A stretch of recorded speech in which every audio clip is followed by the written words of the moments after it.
The ground near Bulford looks quiet in winter.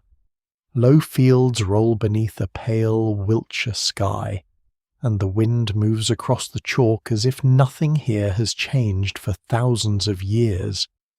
Yet beneath that ordinary surface, archaeologists have found the trace of a remarkably deliberate act.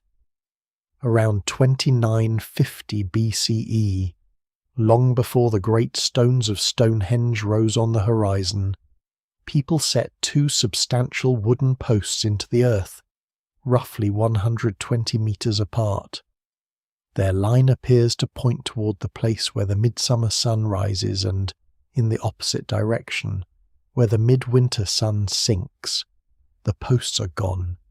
The people who raised them left no written explanation. What remains is the alignment itself, a line drawn through empty space, connecting two moments at opposite ends of the year. It is tempting to call this a primitive observatory, or even a prototype for Stonehenge. The discovery has been described in those terms, and perhaps that is close to what it became. But the word can mislead. Nothing suggests a laboratory in the modern sense, with calculations written down and measurements separated from belief. The people who raised those posts lived in a world where watching the sky, gathering as a community, remembering the dead, moving animals, sharing food, and judging the seasons were not separate activities. A line toward the solstice could be practical and sacred at once. It could help people recognize the turning of the year while also giving that turning a place, a direction, and a human meaning. Before we go deeper, take a moment to like the video and subscribe if this is the kind of history and mystery you enjoy. Now imagine standing beside one of those posts on a late December afternoon. The sun has travelled low across the southern sky, never climbing far above the horizon. Its light is weak, its path short. Shadows stretch across the chalk, and the cold has already begun gathering in the hollows before the day is finished. Around you there are no roads, no clocks, no printed calendars, and no certainty that winter will be gentle. The year is not divided into neat boxes with names. It is felt in the body, in the condition of stored grain, in the weight of livestock, in the dampness of timber, in the silence or movement of birds, and in the changing position of light. For a community living by farming, herding, hunting, gathering, and exchange, winter is more than a season. It is a test of preparation. Food preserved in autumn must last. Animals must be managed through colder months. Journeys become slower. Water, mud, frost, and darkness reshape the landscape. The sun's weakening is therefore not an abstract celestial event. It enters every house and enclosure. It shortens work, changes sleep, hardens the ground, and presses people closer together. The longest night is not merely observed, it is endured. Yet the winter solstice contains a hidden promise. The sun does not continue slipping south forever, for days. Its rising and setting points seem almost to pause. Then, gradually, almost too slowly for a single observer to trust, the sun begins to return. Daylight lengthens. The place of sunset moves. The year has turned, though snow, rain, and hunger may still lie ahead. Recognizing that turning requires patience. One sunrise tells very little. Clouds erase many others. A lifetime offers only a few dozen winters, and no individual can rely on memory alone. Knowledge must become communal. Someone notices that the sun sets beside a distant hill at the darkest time of year. Someone else remembers that the same thing happened when a grandparent was alive. A marker is placed. A tree is used as a sightline. Later, perhaps, a post is raised where the view is clearer. The observation passes from one generation to the next. not as a formula, but as a repeated act. Stand here, look there, wait for the light. What survives in the record suggests that prehistoric communities were capable of this kind of long attention. They studied horizons because horizons make the sky readable. The sun's motion can seem overwhelming across the open heavens, but its rising and setting points leave a seasonal track along the edge of the land. A notch between hills, the end of a ridge, a prominent stone, or a constructed gateway can turn that slow movement into something visible. The landscape becomes a measuring surface.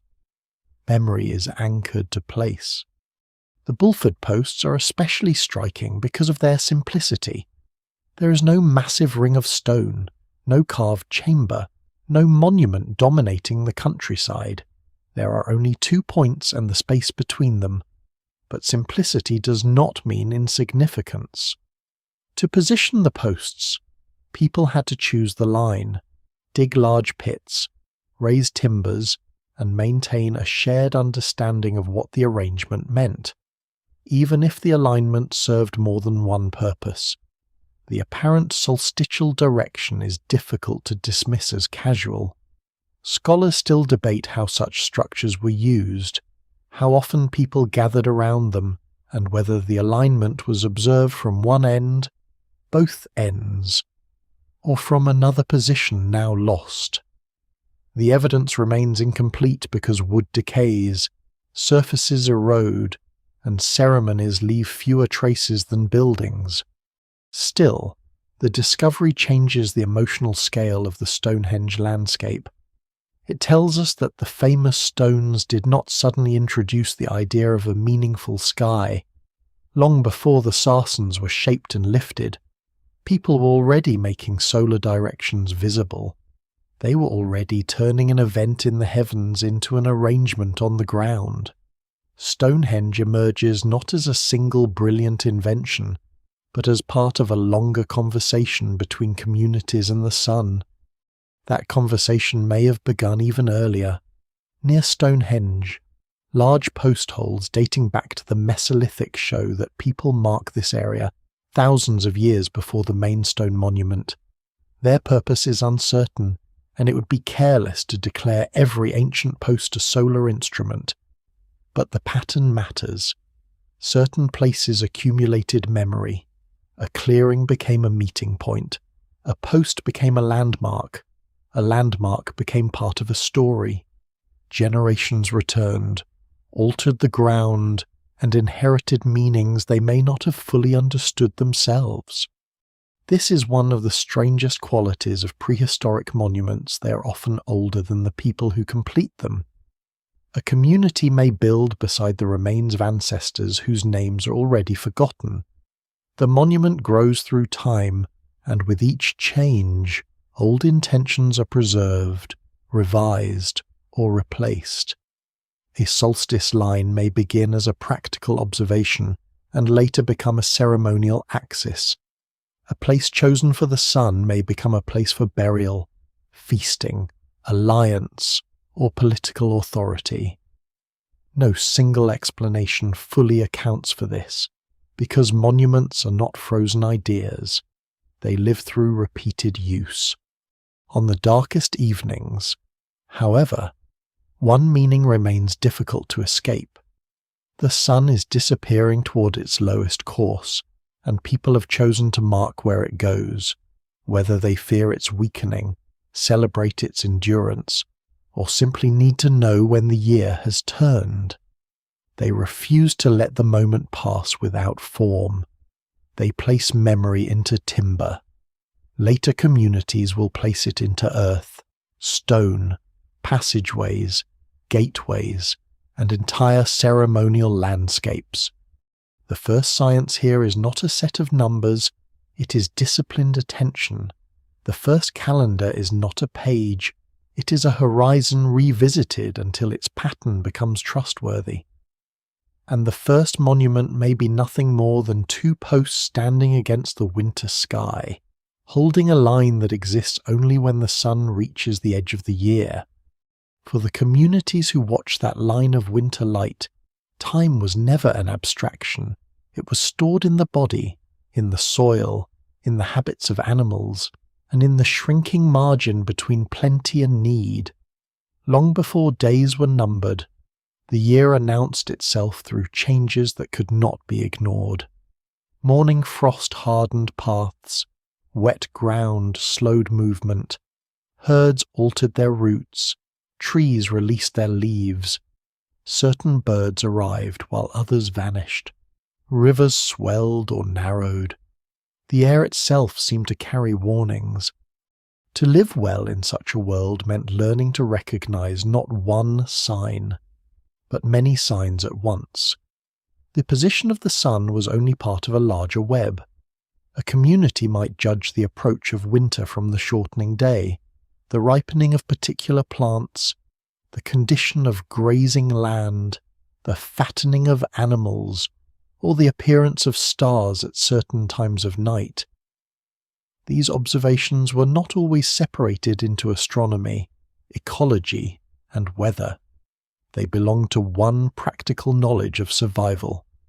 The difficulty was that nature did not repeat itself perfectly.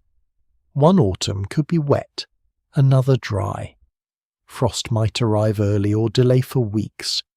Animals could shift their movement because of pressure from hunting, changing water, or unusual cold. A familiar plant might flower late. Clouds could hide the sun for days. Seasonal knowledge therefore depended on patterns strong enough to survive local variation. The solstice offered one of those patterns. Weather could change, but the sun still reached its southern extreme. Its movement slowed, its path turned. Even when the exact moment was invisible behind cloud, the broader cycle remained dependable. That reliability mattered because winter planning began long before winter itself. Grain had to be harvested, dried, processed, and protected. Nuts, fruits, meat, and other foods had to be gathered or preserved. Herds had to be moved to suitable ground, and decisions had to be made about which animals could be sustained through the colder months. These choices were never simple. Keeping too many animals risked exhausting fodder. Reducing a herd too heavily weakened future breeding and reduced wealth. Food stored too early could spoil. Food gathered too late could be lost to weather, animals, or competing groups. The archaeological record rarely preserves these calculations directly. What remains are pits, charred seeds, animal bones, wear on tools, traces of houses, and chemical signatures locked inside teeth. From these fragments, researchers reconstruct patterns of culling, storage, movement, and diet. The evidence remains incomplete, but it shows that prehistoric communities did not drift passively through the seasons. They organized labor around expected change. They anticipated scarcity. Winter was especially demanding in northern Europe because darkness reshaped nearly every ordinary task. A shorter day meant fewer hours for travel, repair, gathering, building, and tending animals. Artificial light existed, but it required fuel and attention. Inside houses, smoke, dampness, and crowding could become persistent. Clothing and bedding had to remain dry. Roofs needed maintenance. Paths became dangerous. A journey that was easy in summer might be exhausting in sleet, mud, or snow. Cold itself was only one pressure. Hunger could become more threatening because the land produced less and stored food became finite. The boundary between discomfort and crisis was often narrow. A failed harvest, livestock disease, or prolonged wet weather could turn one difficult season into a severe one. Communities with strong exchange networks, shared stores, or wide kinship ties were better placed to absorb such shocks. Those without them were more exposed. This may help explain why seasonal gatherings mattered so deeply. A winter assembly was not merely a celebration of the sun. It could renew social bonds at precisely the time when cooperation was most valuable. Food shared publicly became more than nourishment. It demonstrated abundance, obligation, generosity, and status. Animals brought from distant regions carried evidence of connection. A gathering could confirm alliances, arrange future exchanges, settle disputes, and remind participants that no household faced the season entirely alone. The movement of animals also gave the year a living rhythm. Wild herds followed grazing and water. Birds arrived in large numbers at predictable times. Fish runs transformed rivers and coasts. Domestic animals required different treatment as pasture declined. People who understood these patterns could position themselves advantageously. Those who misread them could lose valuable opportunities. Yet animal behavior was not a clock in the modern sense. It was sensitive to local conditions and long-term climatic change. A herd might appear later than expected. A river could flood at the wrong moment. The sun, by contrast, offered a wider frame within which these shifting signs could be interpreted. It did not tell people exactly when rain would fall or when an animal would arrive, but it gave the seasonal cycle a stable skeleton. That stability could be remembered in stories, repeated movements, and places of observation. A child might learn that the sun sets behind a particular ridge near the time when certain animals are managed or certain foods are shared. An adult might know that when the sunset has moved beyond a landmark, another phase of work must begin. The knowledge was not necessarily expressed as a precise date. It lived in sequences. This is an important distinction. Prehistoric people did not need a numerical calendar to possess sophisticated seasonal knowledge. A calendar can exist as practice before it exists as arithmetic.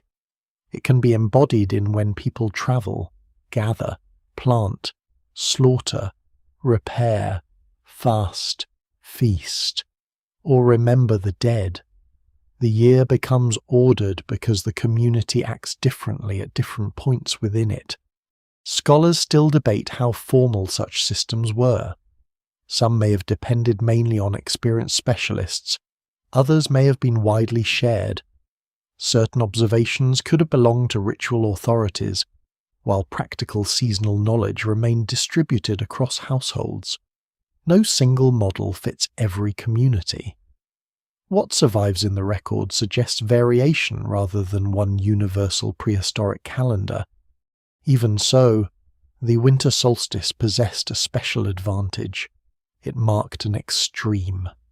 The sun had reached the limit of its southward journey. The days had shortened as far as they would go. From that point, change reversed direction. This did not mean immediate warmth. The coldest weeks could still follow. Stored food could still decline. Storms could intensify. But the turning carried psychological and practical force because it established that darkness was no longer increasing. That moment could steady a community. It could reassure people that the cycle remained intact. It could also signal the beginning of preparations for what came next. Tools would need repair.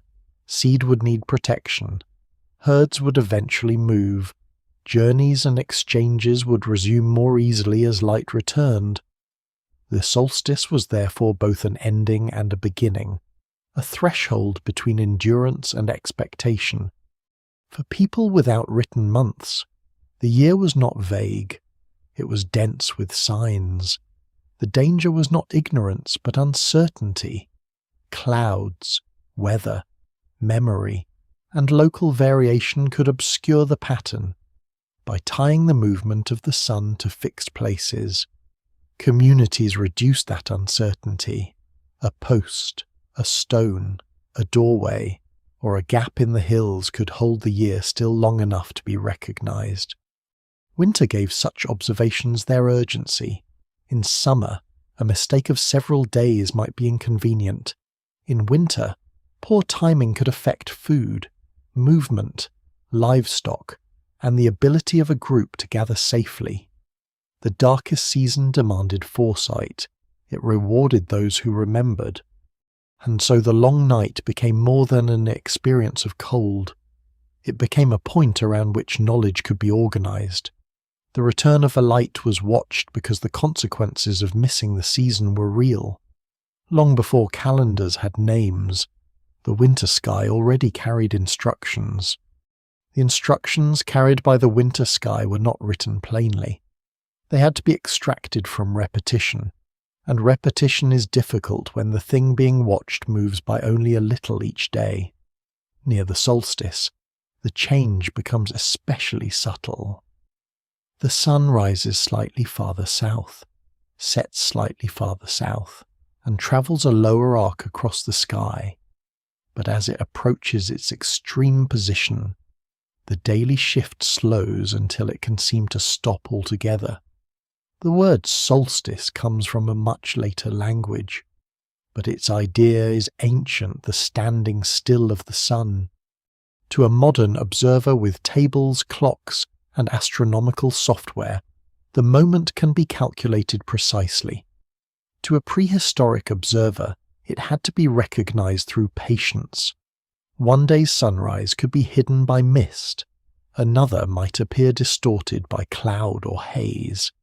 A hilltop could obscure the true horizon, a tree could grow into a sightline, rain could keep people indoors for the very morning they hoped to watch. The pattern was therefore not captured in a single dramatic observation.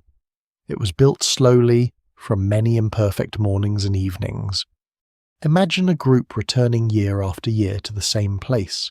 They do not need to understand the mechanics of Earth's tilted axis to notice that the sun's path changes.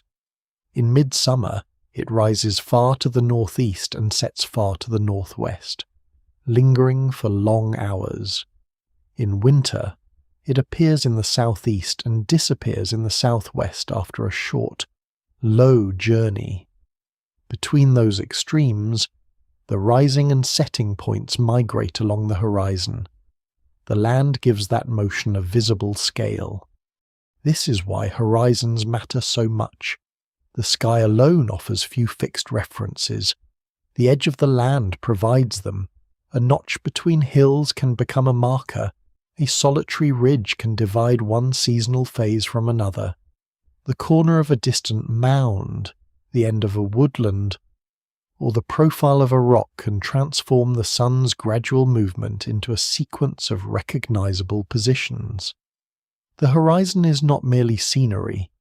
It is an instrument created partly by nature and partly by memory. That instrument could be refined. If the natural landmarks were too vague, people could add their own. A post might be planted where the sun appeared at the year's limit. A pair of posts might create a line of sight. A bank, ditch, gateway, or standing stone could frame the event more clearly. None of this required written geometry. It required a stable observation point and a community willing to return. The surprising difficulty lies in the solstice itself. Because the sun's rising and setting positions change very little for several days around the extreme, a person watching with the naked eye may not be able to identify one exact morning as the turning point. The event is less like a sharp corner than a slow curve. Prehistoric observers may therefore have recognized a solstice period rather than a single instant. A ceremony could unfold across several days.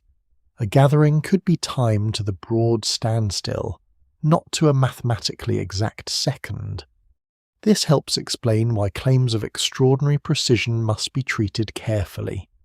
A monument can be strongly aligned with the winter sunset without functioning as a device that identifies one exact calendar date. Its purpose may have been to frame the season, create a dramatic effect, or coordinate a communal gathering. Precision in architecture does not automatically prove precision in timekeeping.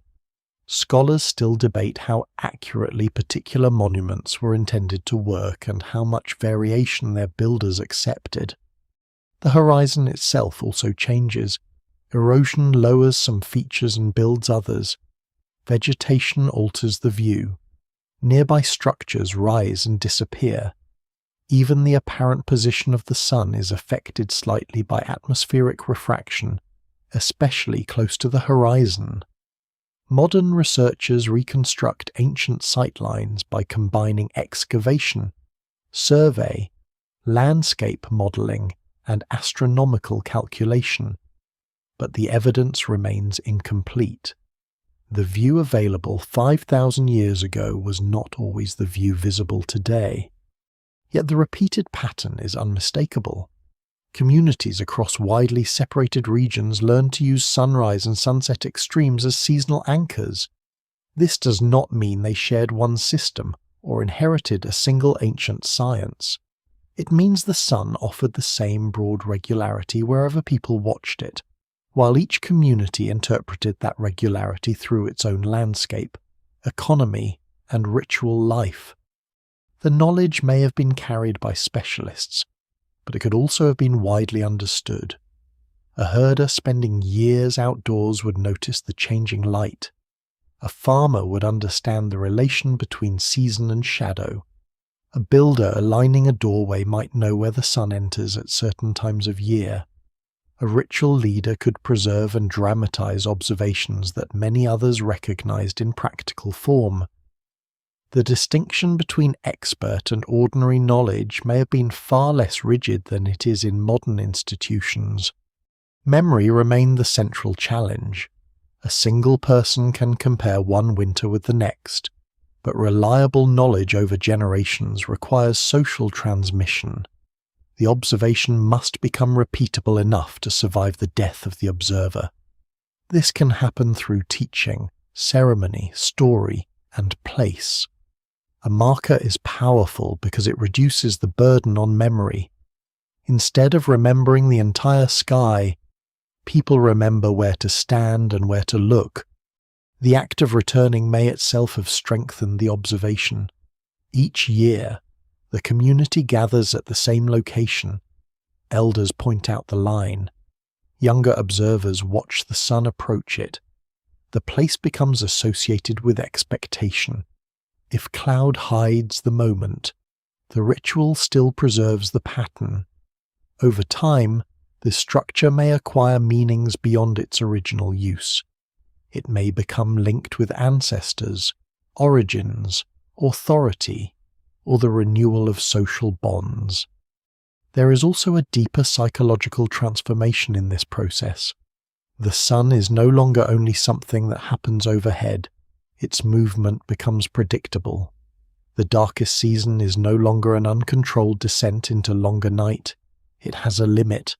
That limit can be watched, anticipated, and marked. The world remains dangerous, but it is not entirely chaotic. This is one reason the winter solstice carries such enduring force. It offers knowledge at the point of greatest uncertainty. The days are shortest, the landscape least generous, and the future hardest to read. Yet the sky reveals that decline has stopped.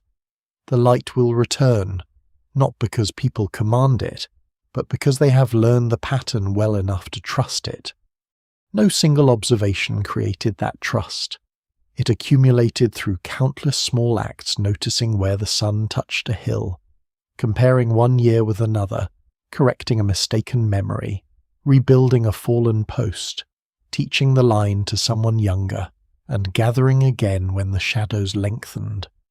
The achievement was not merely astronomical, it was social. Eventually, these observations became too important to remain informal. A memory held only in a few minds could disappear. A line fixed in the landscape could endure. Once the horizon's hidden pattern had been recognized, the next step was to give it a body. Giving the pattern a body changed everything. A remembered position on the horizon could guide one generation, but a constructed line could instruct many generations after the original observers were gone. timber, earth, and stone turned an act of watching into a place of return. The sky still moved, the seasons still shifted, yet the point from which they were understood could now remain fixed. The earliest marker did not need to be monumental. A post set into the ground might be enough. It could identify where to stand, where to look, or where the sun reached an extreme. Several posts could frame a narrow opening. A ditch might define a gathering space. A bank could separate ordinary ground from a place used only at certain times. These additions altered the landscape subtly, but they also altered how people moved through it. Observers were no longer simply looking at the sun from wherever they happened to be. They were being directed. Direction is one of the quiet powers of architecture. A wall makes the body turn. A passage slows movement. A doorway narrows the field of view. A line of posts draws attention toward one part of the horizon while excluding another. By controlling where people stand and what they can see, a structure creates a shared experience. Dozens of people watching from the same axis see the same light at nearly the same moment. Their attention becomes synchronized. That synchronization may have been as important as the observation itself. A solstice marker did not merely tell a community that the year had turned. It allowed the turning to be witnessed collectively. Knowledge became public. The event could be confirmed by many eyes, remembered through ceremony, and tied to obligations that followed. Food might be distributed, animals might be brought forward, ancestors might be honoured, alliances might be renewed. The movement of the sun gave the gathering its timing, while the monument gave it shape. Wood was especially useful for creating such spaces. Large posts could be raised in circles, avenues, or paired arrangements. Timber was familiar, workable, and visually imposing when set upright. A newly erected post retained the form of a tree, but no longer belonged to the forest. It had been selected, cut, transported, shaped, and placed by human effort. Its vertical form connected ground and sky, while its position could fix a direction across the landscape. Yet wood also decayed. A timber monument demanded maintenance or replacement. That vulnerability may not always have been considered a weakness. Rebuilding could renew communal commitment. A new post might replace an old one during a gathering, linking generations through repeated labour. The monument survived not because its material was permanent, but because people continued to care for the place. Earthworks offered another kind of endurance. Ditches and banks could enclose large areas and remain visible long after timber rotted. Their construction required coordinated effort, often using simple tools of stone, bone, antler, and wood. Digging into chalk or soil was physically demanding. The removed earth then had to be carried and piled into banks. The result was not necessarily defensive. Many prehistoric enclosures were poorly suited to warfare. Their entrances, internal features, and associated deposits suggest that gathering, ceremony, exchange, or burial could be more important than protection. A circular form held special possibilities. It separated an interior from the surrounding world while leaving the sky open. Entrances could be aligned toward significant parts of the horizon. Movement around the circumference could create sequences of approach and revelation. Yet no single meaning should be imposed on every prehistoric circle. Some were settlements, some ceremonial enclosures, some burial places, and many changed function over time. What survives in the record suggests that circular architecture was flexible, precisely because it could contain multiple activities. Stone introduced another scale of memory. A standing stone did not need regular repair. It could outlast the people who raised it and remain visible across generations. But permanence came at a cost. Suitable blocks had to be located, extracted or collected, transported, shaped when necessary, and lifted into prepared sockets. The labour required could bind a community together, but it could also display the authority of those able to organise that labour. This is where celestial alignment and social power begin to overlap.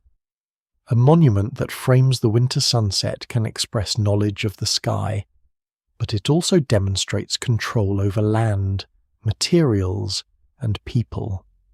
Those who direct its construction may present themselves as keepers of ancestral knowledge or guardians of seasonal order. A successful alignment confirms that they know where the sun will appear. The light arrives as predicted, and architecture makes the prediction visible. That does not mean prehistoric builders deceived their communities or used astronomy only as a political instrument. Sacred belief, practical knowledge, and authority often reinforce one another sincerely. A person may truly believe that a ritual sustains cosmic balance while also gaining status from leading it. A community may construct a monument both to honour ancestors and to strengthen alliances. No single explanation fully accounts for such places because human motives rarely remain pure or separate. Passage tombs reveal the most dramatic transformation of light into architecture. In these monuments, the sun is not merely framed against an open horizon, it is invited into darkness. A narrow corridor leads toward an enclosed chamber beneath a mound of earth and stone. For most of the year, the interior remains dim. Near a particular solar event, light reaches deeper along the passage, illuminating surfaces normally hidden. Creating this effect required more than noticing where the sun rose or set. Builders had to choose the location, determine the orientation, shape the entrance, and control the height and width of the passage. Even a small error could weaken the illumination. Yet the goal was not necessarily modern precision. The beam might enter across several days, shifting slightly with weather and season. Its power lay in rarity. Darkness was transformed briefly by a light that seemed to travel through the architecture toward the dead. Artificial horizons offered another solution. Natural hills are irregular, distant, and sometimes poorly placed. A row of towers, a ring of posts, or a sequence of stones can create a controlled edge against which solar movement becomes easier to read. At Chanquillo in Peru, built much later than the earliest European monuments, a line of 13 towers forms such a horizon, allowing observers from different positions to track the sun across much of the year. The principle is striking. People do not merely adapt to the landscape. They construct a landscape that makes the sky legible. Prehistoric European communities may not have created an identical device, but they repeatedly shaped sight lines. Gates were positioned towards solar extremes. Stone rows guided the eye. Avenues directed movement between monuments and rivers. Mounds altered the skyline. The boundary between natural and built environment became difficult to separate. A hill could be selected because of its profile, then modified with earthworks. A stone could be placed to echo a distant ridge. Architecture completed what the land had begun. Scholars still debate how deliberately some of these relationships were planned. Once a monument contains many stones, entrances, and axes, some will point toward notable celestial events by chance. Modern observers are also skilled at finding patterns, especially when the original landscape has changed. A convincing alignment therefore requires more than a line drawn on a map. It must fit the structure's date, construction, visibility, horizon, and archaeological context. Even with that caution, deliberate solar design is difficult to deny at certain sites. The recurring combination of restricted viewpoints, carefully placed openings, and seasonal illumination suggests intention. The builders were not simply decorating the land, they were organizing perception. The result was a new kind of memory. A person could forget an explanation, but the passage still faced the sunrise. A story could change, but the stone still framed the sunset. The monument carried knowledge even when its meaning evolved. It did not preserve a complete message. It preserved an invitation: stand here, face this way, and wait. Across centuries, timber fell and was replaced by stone. Simple markers expanded into ceremonial landscapes. Observation became gathering, gathering became tradition, and tradition became architecture. The sun's turning had found a body strong enough to outlive its first witnesses. At a bend of the River Boyne in Ireland, that body would become a mound of stone and earth, built so carefully that once each winter, dawn could enter the realm of darkness. At the great bend of the River Boyne, the land rises gently above fields that have been cultivated, flooded, abandoned, and cultivated again for more than 5,000 years. From a distance, Newgrange appears as a broad grass-covered mound edged by pale stone. Its scale is impressive, but scale alone does not explain its power. The monument was built around 3200 BCE, centuries before the main stones at Stonehenge and before the pyramids of Egypt. Beneath its mound lies a narrow passage leading inward toward a cruciform chamber, and above the entrance sits one of the most remarkable features in prehistoric architecture, an opening designed to admit the rising sun near the winter solstice. For most of the year, the chamber remains beyond the reach of direct sunlight. A visitor enters through a low passage extending roughly 19 meters into the mound. The stone walls close around the body. The roof rises gradually, built from overlapping slabs that create a corbelled vault without mortar. Outside sounds weaken. Daylight fades behind. The passage does not simply lead from one room to another. It produces a transition from open landscape into controlled darkness. Then, on clear mornings around the winter solstice, the sun rises in the southeast and a narrow beam crosses the threshold. The light does not enter through the ordinary doorway alone. It passes through the elevated opening commonly called the roof box, travels along the passage, and reaches the chamber deep within the mound. The effect lasts only briefly. A thin band of light becomes warmer and broader as the sun rises, illuminating the floor and lower stones before withdrawing again. To modern observers, the event feels almost impossibly theatrical. Darkness fills the chamber through the longest nights of the year, and then the rising sun enters at precisely the season when its strength appears weakest. Yet the builders did not create the effect for modern visitors. They worked without metal tools, written plans, or optical instruments in the modern sense. They quarried or gathered large stones, transported them across the landscape, built a stable inner structure, raised an enormous mound, and preserved a solar line through every layer of construction. That achievement required careful observation before the monument existed. The builders had to understand where the sun would rise near midwinter, select a location with the correct horizon, and preserve the orientation as walls and roofing were added. The opening had to remain clear. The passage had to direct rather than block the light.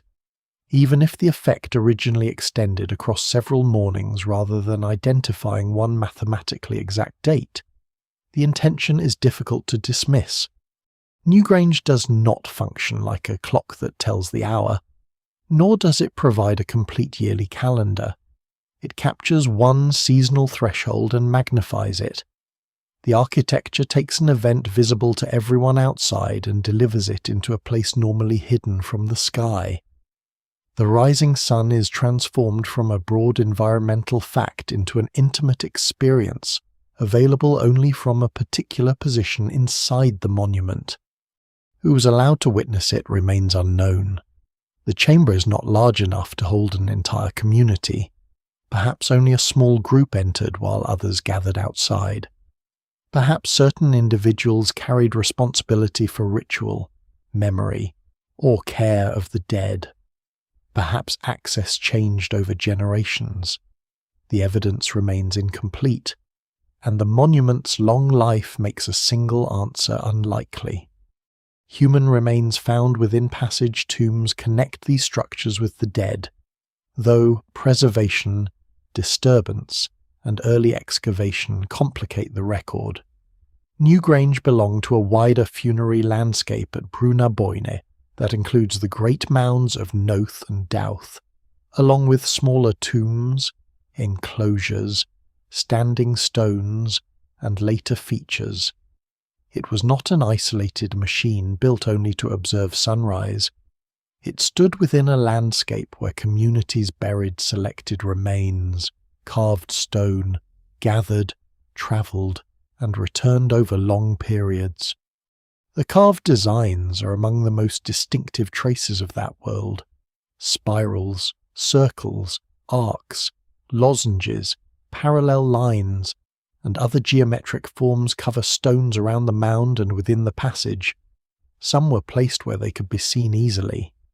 Others were hidden during construction or turned inward, suggesting that visibility to living visitors was not always their only purpose. The patterns may have held symbolic meanings, marked identities, preserved traditions, or represented ideas that cannot now be translated. Attempts to interpret them as maps, astronomical diagrams, or coded messages often move beyond what the evidence can securely support. One carved entrance stone carries a celebrated arrangement of triple spirals and curved forms. It has become nearly inseparable from the modern image of Newgrange, yet the original viewers may have understood it in ways entirely lost to us.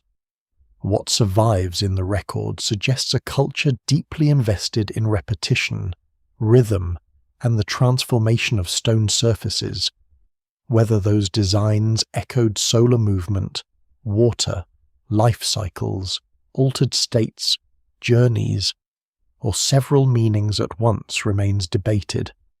The mound itself also speaks through its materials. Newgrange contains stone brought from different parts of the surrounding region, including water-rolled cobbles and pale quartz associated with its facade. The exact appearance of the original exterior has been debated, and the modern reconstruction reflects archaeological interpretation rather than perfect certainty. Still, transporting such quantities required planning and labour on a scale extending well beyond a single household. Building the monument may have been as socially important as using it. Groups gathered stone, prepared food, moved materials, and worked together across seasons. Participation could create obligations and shared identity. A mound visible above the river announced that a community possessed both ancestral depth and the ability to organize collective effort. The solstice light added another level of authority. The monument did not merely occupy land, it appeared to connect that land with the turning sky. Yet it would be misleading to separate symbolism from survival too sharply. Midwinter carried practical anxiety. Food stores were declining, weather restricted movement, livestock required care. The colder months still had a long course to run. The return of the sun did not end hardship, but it proved that the season had reached a limit. Inside a chamber associated with ancestors, that returning light could bind cosmic renewal to human continuity. The dead had passed into darkness, yet sunlight still reached them. The year appeared to weaken, yet it began again. A community could lose individuals while imagining itself as part of a cycle larger than any single life. This does not prove that Newgrange represented rebirth in the exact sense later religions would describe it. Scholars still debate the belief surrounding passage tombs, and prehistoric ritual cannot be recovered simply by projecting familiar myths backward. But the architecture deliberately brings winter dawn into a space of enclosure and death. The association is too powerful to ignore, even if its language has vanished. There is also something carefully restrained about the effect. The chamber is not flooded with daylight for hours. The sun does not erase darkness permanently. It enters as a visitor. Its presence depends on clear weather, the correct season, and the observer's position. Clouds may prevent the event entirely in a given year. People could gather, wait, and see nothing. The monument did not guarantee revelation. It created the possibility of it. That uncertainty may have deepened the experience. On a clear morning, the first light would appear after days or weeks of anticipation. Those inside would see it advance along the stone floor, reaching farther into the mound as the sun climbed. The event connected careful human construction with forces no human could control. People had built the path, but this had not command the sun to enter. Newgrange, therefore, preserves more than an alignment. It preserves a way of thinking through architecture. The builders understood that light could be shaped, delayed, narrowed, and directed. They understood that darkness could make illumination meaningful. They knew that the sun's seasonal motion could be joined to the dead, to place, and to communal memory. When the beam withdrew, the chamber returned to shadow. Outside, winter remained. The river still moved beneath the cold sky, and the fields offered little immediate promise. But for a few minutes, the year's weakest sun had travelled through 19 meters of stone and earth. It had reached the hidden centre of a monument built to outlast its makers, far to the north, on islands exposed to Atlantic wind. Another community would turn not toward the rising sun, but toward the last light of the winter day. Orkney lies far beyond the sheltered bend of the Boyne, exposed to winds that cross the North Atlantic with little to slow them. The islands appear low against the sea, their horizons wide, their winter light brief and severe. Here, around 5,000 years ago, Neolithic communities built one of the most remarkable ceremonial landscapes in northern Europe. Standing stones, settlements, passage graves, and massive structures rose within sight of one another, forming a world in which domestic life, ancestry, movement, and the sky seemed to have been closely entangled. At the centre of this landscape stands Maeshowe, a grass-covered mound whose plain exterior conceals a chamber of astonishing precision. From outside, it can look almost modest compared with the dramatic ring of Brodgar or the tall stones of Stennis. Its power is hidden. A long, low passage enters the mound and leads toward a central chamber built from enormous slabs, some weighing several tons. 3 smaller cells open from the chamber walls. The interior is dark, enclosed, and carefully engineered, with stonework rising inward to create a high corbelled space. Near midwinter, the setting sun approaches the entrance passage. On clear evenings, its light travels inward, extending along the floor and illuminating the chamber. The effect is not identical to the dawn illumination at Newgrange. Here, the light belongs to the end of the day. The sun is descending rather than rising, and the landscape outside is already entering darkness. Yet the underlying principle is familiar architecture catches a rare seasonal light and brings it into a place associated with the dead. The alignment is not a perfect mechanism that activates for only one instant. The winter sunset can penetrate the passage across a span of days around the solstice, depending on atmospheric conditions, the exact position of the observer, and the form of the horizon. Clouds frequently interrupt the event. Orkney weather has never been known for cooperating politely with ceremonial schedules. Even so, the orientation is too consistent with the midwinter sunset to be treated as accidental. The builders had chosen their direction carefully. They understood the southern arc of the winter sun and the way it descended against the surrounding landscape. They then translated that movement into stone. The passage became a narrow corridor of light, guiding the eye toward the western horizon, even when the observer stood deep inside the mound. What makes Maeshowe especially compelling is its relationship with the wider landscape. It does not stand alone as an isolated tomb. Nearby are the stones of Stennis, the ring of Brodgar, the settlement of Barnhouse, and the remains of the vast complex at the Ness of Brodgar. These places were built and altered over centuries. Paths, water, hills, monuments, and sightlines connected them. A person moving through this region would encounter not one sacred structure but an entire landscape shaped by generations of activity. The winter sun moved through that landscape as well. From different positions, it appeared beside hills, stones, or passages. Certain alignments may have linked monuments visually, though scholars still debate which were deliberate and which result from the density of features in a relatively open setting.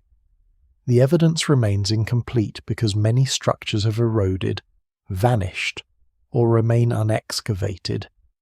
Yet Maeshowe clearly belongs to a system of places rather than a single architectural idea. Its construction required enormous effort. Large sandstone slabs had to be quarried, moved, shaped, and positioned with extraordinary care. One stone within the structure is among the largest used in any Neolithic building in Britain. The chamber's stability shows detailed knowledge of weight and balance. The builders did not simply pile rock into a mound. They created an interior designed to endure pressure, darkness, and time. The labour itself may have carried meaning. Transporting a great slab required many people working together. Ropes, wooden rollers, levers, prepared routes, and coordinated timing would have been necessary. Food had to support the workers. Specialists may have directed parts of the process, but the monument could not have been built by a small isolated group. Its existence implies cooperation on a scale that connected households and perhaps communities across the islands. That cooperation may have been renewed through seasonal gatherings. Midwinter offered a natural moment for people to come together after harvest and before the hardest part of the cold season. Animals could be slaughtered when keeping them through. Winter was impractical. Food could be shared. Stories, obligations, and alliances could be renewed. The setting sun entering Maeshowe may have formed one part of a larger sequence of activities extending across the surrounding monuments. No written account survives to tell us what happened. There are no preserved prayers, calendars, or ceremonial instructions. The chamber contains evidence of burial, but later disturbance makes its original use difficult to reconstruct. Human remains may have been placed, moved, or revisited. The dead were not necessarily sealed away and forgotten. In many Neolithic burial traditions, ancestral remains appear to have remained part of ongoing social life. This makes the solstitial light especially suggestive. At the darkest point of the year, the last sun enters a chamber containing or symbolically connected with ancestors. The light does not arrive from above. It travels horizontally through the passage, as though crossing a boundary between the living landscape and the enclosed interior. For a short time, the western sky and the hidden chamber become part of the same line. It is tempting to interpret this as a clear statement about death and rebirth. The dying sun enters the house of the dead, then begins its return after the solstice. Such an interpretation is possible, and it fits a broader pattern in which seasonal cycles become metaphors for human continuity. Yet prehistoric beliefs cannot be recovered with certainty. The builders may not have understood death through the same symbolic categories familiar from later cultures. What survives in the record suggests an association between ancestry, enclosure, and winter light, but the exact meaning remains beyond reach. Maeshowe also carries a surprising second history, many centuries after its Neolithic builders had vanished. Norse visitors entered the chamber and carved runic inscriptions into its walls, some record names, boasts, or remarks about treasure. Others are casual, even irreverent. The ancient tomb became a shelter, a curiosity, and a place where later people left their own marks. These runes are among the largest collections found in a single location, but they belong to a world separated from the builders by thousands of years. Their presence reminds us that monuments do not preserve one uninterrupted meaning. Maeshowe was understood, forgotten, entered, damaged, reused, and rediscovered. The Norse carvers knew they were inside an old and mysterious structure, but they did not possess the intentions of its makers. Modern visitors know more about its date and alignment, yet still cannot recover its ceremonies. Every age approaches the chamber with partial knowledge. The same is true of the winter light. Today it can be observed, photographed, and streamed to people far beyond Orkney. Its geometry can be modelled with precision, but the emotional world that once surrounded it remains silent. We do not know who waited in the chamber, who remained outside, what food was shared, or what words accompanied the sunset. We know only that the direction was preserved in stone. That preservation is powerful because Orkney's winter darkness is so complete. The sun stays low, days are short, storms can erase the horizon. When clear light finally appears, it seems fragile against the landscape. A community that built Maeshowe did not make winter easier, but it made winter intelligible. The setting sun could be followed into darkness without being lost entirely. As the beam withdrew from the chamber, the mound returned to blackness. Outside, the sun dropped beyond the hills, and the islands entered another long night. Yet the alignment held the memory of its position. The light would come back to the passage, just as the community had learned it would. Far to the south, another monument would carry the same axis on a far greater scale, not hidden beneath a mound, but raised into an open circle where timber, stone, feasting, and the dying winter sun converged. Stonehenge rises from the open chalk of Salisbury Plain as though it has always belonged there. But the monument familiar today is only the final visible layer of a much longer process. Before the largest stones were raised, before the lintels locked the circle together, and before the site became an emblem of prehistoric Britain, people had already been marking this landscape for generations. The recently identified timber alignment near Bulford belongs to that deeper history. Its posts appear to have traced the same broad solstitial direction, later monumentalized in stone toward the midsummer sunrise in one direction and the midwinter sunset in the other. Around 3000 BCE, people dug a roughly circular ditch and bank at Stonehenge, creating the earthwork known as a henge. The name is slightly awkward because the ditch lies outside the bank, unlike many later monuments described by the same term. Within the enclosure, pits now called the Aubrey Holes were dug in a ring. Some may have held timber posts, stones, or deposits at different times. Cremated human remains were placed around the site, making early Stonehenge partly a place of burial and remembrance long before its most famous architecture appeared. The monument did not emerge from a single plan completed by one generation. It changed over centuries.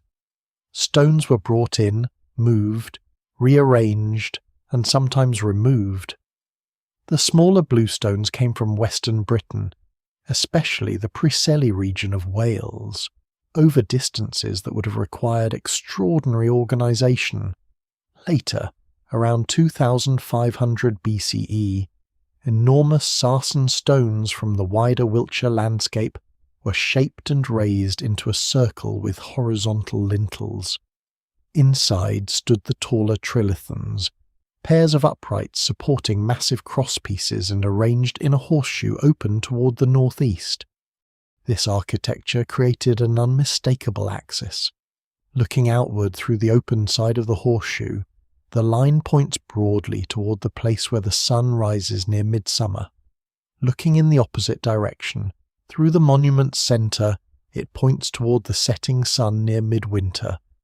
The same line can therefore be experienced in two ways, depending on where one stands and which direction one faces.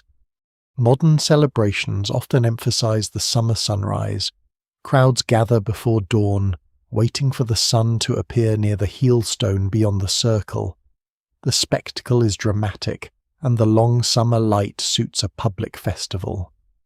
Yet archaeological interpretation increasingly gives equal or greater importance to the opposite end of the axis. For the people who built and used Stonehenge, the winter sunset may have carried the deeper ceremonial weight. At midwinter, an observer approaching from the northeast could move toward the stone circle as the sun descended behind it. Within the monument, the setting light would align through the great trilithons toward the southwest. The sun did not rise triumphantly into open day. It sank into the centre of the structure at the point when days were shortest. The effect connected Stonehenge with the same winter logic seen at Maeshowe, though expressed in an open-air architecture of standing stone rather than a chambered mound. The heelstone complicates the scene. Today it stands alone outside the main circle, slightly offset from the exact solstitial line. It may once have been accompanied by another stone, creating a framed approach, though the evidence remains uncertain. Changes in the monument, the horizon, and the position of stones over thousands of years make it difficult to reconstruct one perfect viewing arrangement. Stonehenge was not static, and an alignment meaningful in one phase may have been altered or reinterpreted in another. The avenue extends from the monument toward the River Avon, following a route that also reflects the solstitial axis near Stonehenge. Its earthworks guide movement through the landscape rather than merely marking a line on a plan. People approaching along it would not have experienced the monument as a diagram viewed from above. They would have walked through changing views, seeing stones appear, disappear, and grow larger against the sky. That movement matters because alignment is not only about where a monument points, it is about how bodies enter, where they pause, and what becomes visible at each stage. A distant stone can act as a marker, a narrowing approach can concentrate attention. The central trilithons can frame a low sun. The monument organizes time by organizing human movement. The sarsen circle itself demonstrates unusual technical skill. Uprights were shaped with joints resembling woodworking methods, including projections and sockets that secured the lintels. The lintels were curved to follow the circle and connected to one another. Their upper surfaces were levelled despite uneven ground and stones of different heights. This was not a casual arrangement of rough blocks. The builders understood stone, weight, balance, and visual order at a remarkable level. One of the most striking recent discoveries adds a wider geographical dimension. The stone known as the altar stone, lying near the centre of Stonehenge, has been traced not to nearby regions or to Wales, as once thought, but to geological sources compatible with the Orcadian basin of northeastern Scotland. It weighs several tons and appears to have travelled at least hundreds of kilometres before reaching Salisbury Plain. Its exact route is unknown. It may have moved by sea for part of the journey, by land through extensive networks, or through a combination of methods. No single explanation fully accounts for how such a difficult transport was achieved. What matters is that Stonehenge drew material from distant ends of Britain. The monument was not merely local stone arranged beneath a local sky. It was assembled from landscapes connected through travel, exchange, obligation, and shared purpose. This makes the solstitial axis more than an astronomical feature. It became a line around which widely separated communities may have gathered. Stones carried from distant regions embodied places and relationships. Their presence suggested that the monument belonged to a broader social world, perhaps one attempting to unite groups that otherwise lived far apart. Some researchers have proposed that the number and arrangement of the Sarsen stones formed a sophisticated solar calendar, even a system approaching a year of 365 1/4 days. The idea is appealing because Stonehenge is both orderly and solar aligned. Yet other scholars argue that the numerical interpretation depends too heavily on selected counts and uncertain connections. The evidence securely supports solstitial orientation, but it does not prove that the stones encoded a complete calendar comparable with later written systems.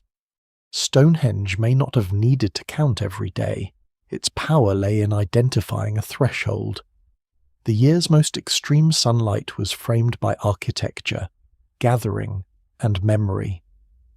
When the winter sun descended along the axis, the monument confirmed that darkness had reached its limit. The original experience would have been shaped by details now lost. Some stones may have been freshly worked and visually brighter. Fires could have burned nearby. Timber structures may have stood within the wider landscape. People may have arrived wearing materials, carrying objects, or following routes whose meanings were widely understood at the time. The circle would not have appeared as an isolated ruin in an empty field. It belonged to an active ceremonial world. Scholars still debate who directed its construction, how authority was organized, and whether different communities interpreted the monument in the same way.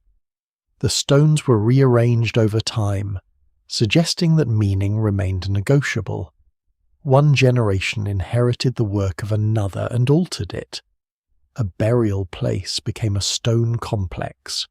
A solar direction first marked in wood became monumental in Sarsen. At midwinter, the sun entered that accumulated history.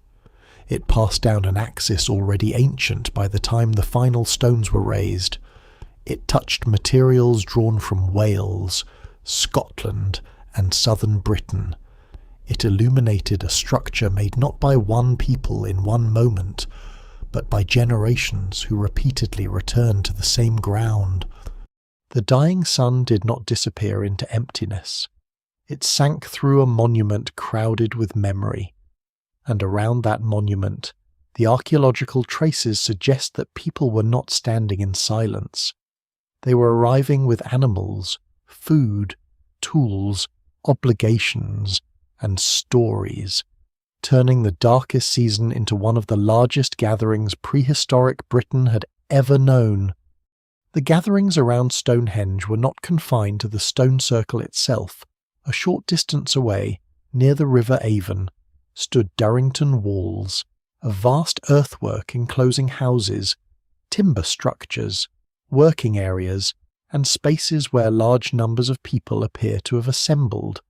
If Stonehenge was the monumental centre of a ceremonial landscape, Durrington Walls was one of the places where that landscape became crowded, smoky, noisy, and intensely human. The settlement flourished during the period when the great Sarsen stones were being raised at Stonehenge. Houses stood close together, their floors built from packed chalk and their interiors organised around central hearths. archaeologists have found traces of daily occupation broken pottery, flint tools, animal bones, ash, and food remains. These were not abstract astronomical specialists living apart from ordinary life. They cooked, repaired tools, managed animals, slept beside fires, and worked within sight of monuments whose construction demanded immense collective effort. The houses may have sheltered some of the people who built Stonehenge. That possibility gives the landscape a different atmosphere. The stones were not raised by a vanished class of mysterious engineers appearing only for ritual. The builders may have lived nearby in temporary or seasonal communities, eating together and returning to the work over months or years. Their knowledge of alignment existed alongside practical knowledge of ropes, timber, stone, animal power, food supply, and human coordination. Durrington walls also contain timber circles, including structures whose layouts echo aspects of Stonehenge. Wood and stone appear to have carried different associations, though scholars still debate exactly what those associations were. One influential interpretation proposes that timber belonged more strongly to the world of the living, while stone was linked with ancestors and permanence. Under this model, people gathered among wooden houses and posts, then moved towards Stonehenge, where enduring stone-framed ceremonies connected with the dead. The contrast is compelling but should not be treated as a rigid prehistoric rule. Timber monuments could also be sacred, ancestral, or long remembered, while stone circles could host activities involving the living. Materials acquired meaning through context, not through a universal code.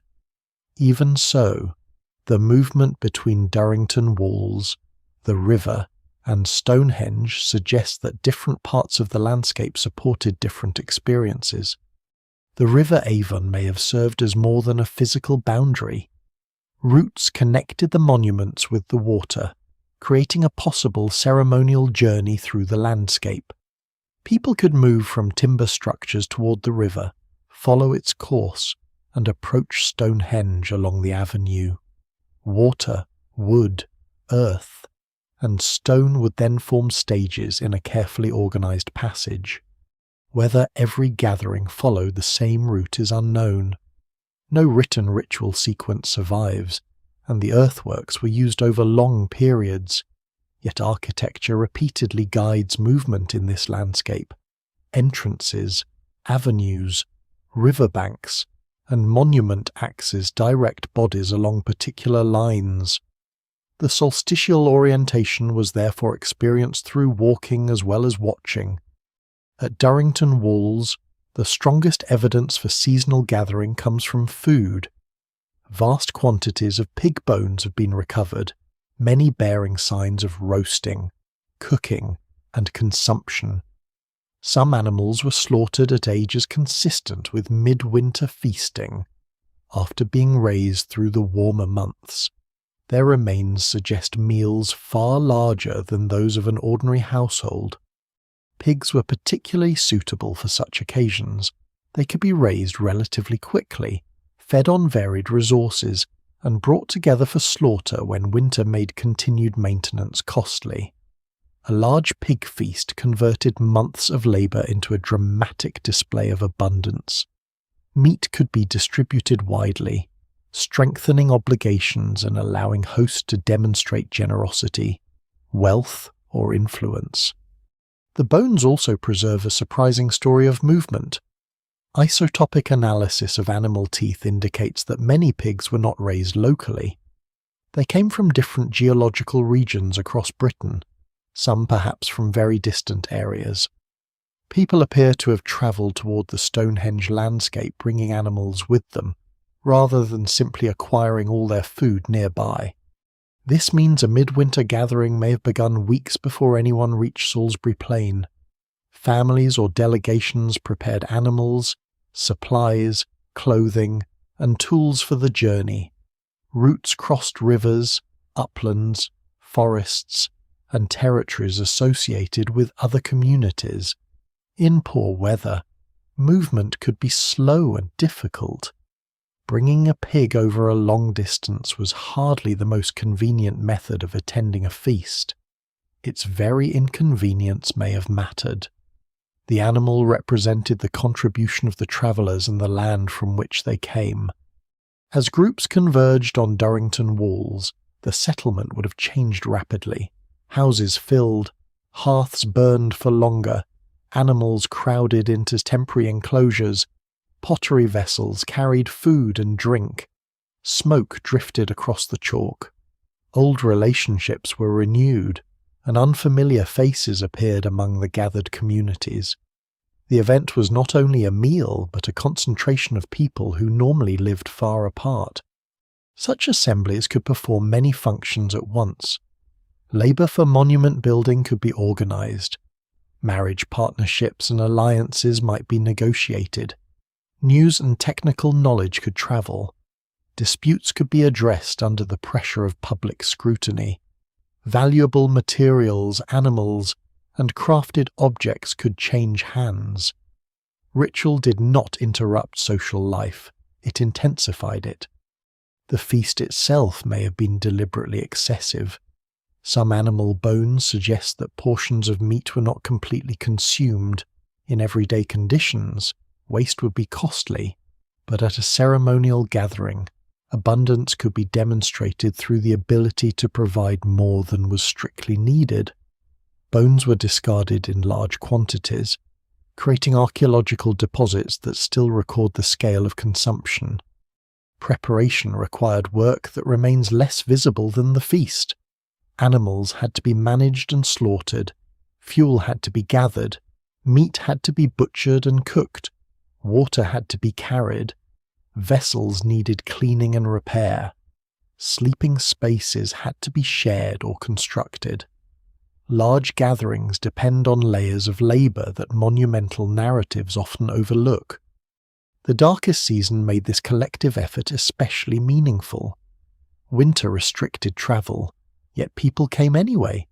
Food stores were precious, yet animals were consumed in large numbers. The gathering transformed scarcity into temporary plenty. It declared that the community, or the network of communities, possessed enough resources and cooperation to survive the difficult months. The timing may also have connected practical animal management with the solstice. Pigs born earlier in the year could reach a suitable size by midwinter. Slaughter reduced the burden of feeding them through the coldest period. A ceremonial feast could therefore grow from an economically sensible seasonal decision without losing its sacred meaning. Practical necessity and ritual significance often reinforce each other. As the winter sun approached its lowest path, the settlement prepared for more than a celestial observation. The turning of the year was surrounded by heat, meat, movement, smoke, exhaustion, and social pressure. People did not simply stare upward at an alignment. They experienced the solstice through the entire body. After eating and gathering among timber buildings, some may have moved towards Stonehenge as afternoon light weakened.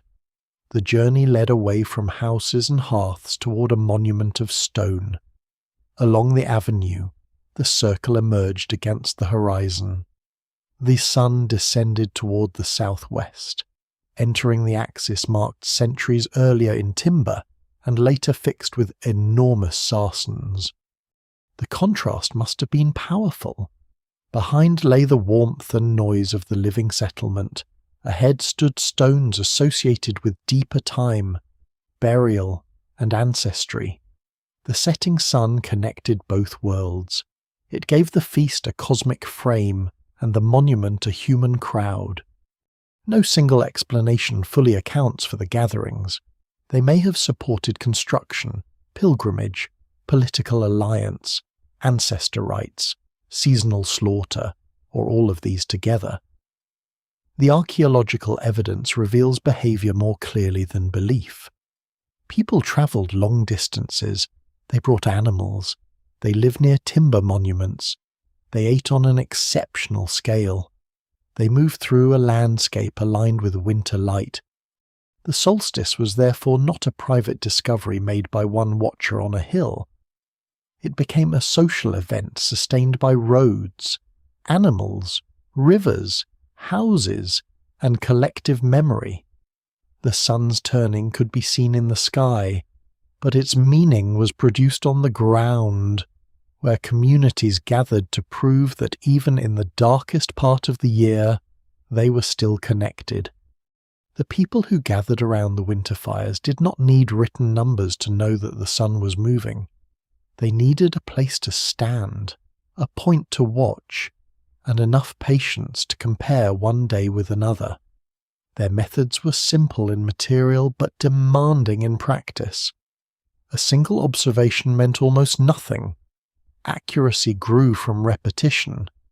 The easiest movements to notice were the positions of sunrise and sunset along the horizon. Each day, the sun appeared slightly farther north or south than it had before. Across much of the year, the shift was visible when measured against a ridge, a tree line, a standing stone, or a gap between posts. Near the solstice, however, the movement slowed. Several sunrises could seem to occur in nearly the same place. This was where memory alone became unreliable, and fixed markers became valuable. A watcher could begin with a straight line of sight. One person stood at a known point while another placed a stake where the sun appeared on the horizon. The process could be repeated over days or weeks. As the rising point shifted, new stakes could be added. Eventually, the sequence would reveal the limits of the sun's journey. When the movement stopped and reversed, the season had turned. Such a system would not leave much archaeological evidence. Small wooden stakes vanish. Temporary marks erode. A stone moved only a short distance may be impossible to distinguish from one lying naturally in the landscape. The absence of surviving instruments does not imply the absence of careful observation. Most knowledge used in daily life leaves little trace. Shadows offered another method. An upright post casts a shadow, whose direction and length change during the day and across the seasons. At midday in winter, the shadow becomes much longer than it is in summer because the sun remains low. A series of marks around the post could preserve these differences. The shortest or longest midday shadows could identify seasonal extremes, though determining true midday without a clock required repeated observation. One practical approach was to watch when the shadow became shortest during a given day. This marked the sun's highest point, close to local noon. The direction of that shadow also provided a rough north-south line. Repeating the procedure across many days could reveal the seasonal rise and fall of the sun. No trigonometry was necessary. The geometry was embodied in the moving shadow itself. Yet shadows are imperfect. Uneven ground distorts their length.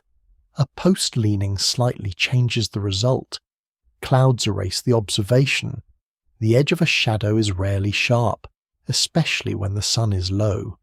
Prehistoric people could still learn from these limitations, just as any experienced craft worker learns the tolerances of a tool. They did not need modern precision to distinguish summer from winter or to recognize the broad period of the solstice. Water may also have assisted observation. A still surface provides a level reference, and reflections can reveal low sunlight that is difficult to view directly. There is no clear evidence that Neolithic communities used water-filled instruments as formal astronomical devices, so such possibilities must remain speculative. More securely, lakes, rivers, and wetlands offered naturally open horizons. A sunset seen across water was less likely to be blocked by trees or nearby terrain. Human bodies could become measuring tools. A hand held at arm's length divides the horizon into rough intervals. Fingers can estimate the distance between the sun and a landmark. a person can pace the distance between observation points, use a cord to preserve a line, or compare the height of posts. These methods vary between individuals, but repeated use can produce consistent results within a working tradition. Ropes were especially important in prehistoric construction. A cord stretched between stakes defines a straight line. Loops and knots can preserve repeated distances. Simple arcs can be marked by rotating a cord around a central point. Builders capable of creating circular enclosures, parallel walls, and carefully fitted stone settings clearly possessed practical geometry, even if they expressed it without written diagrams. This geometry was learned through doing. A builder knew how to correct a wall that wandered. A carpenter understood right angles through frames and joints. A potter recognized symmetry through rotation. A weaver worked with repeated intervals and patterned counts. The intellectual world required to align a monument did not emerge only from watching the sky. It grew from crafts that trained people to judge proportion, direction, and repetition. Counting also existed without writing. Pebbles, notches, knots, finger sequences, repeated songs, and grouped objects can all preserve number.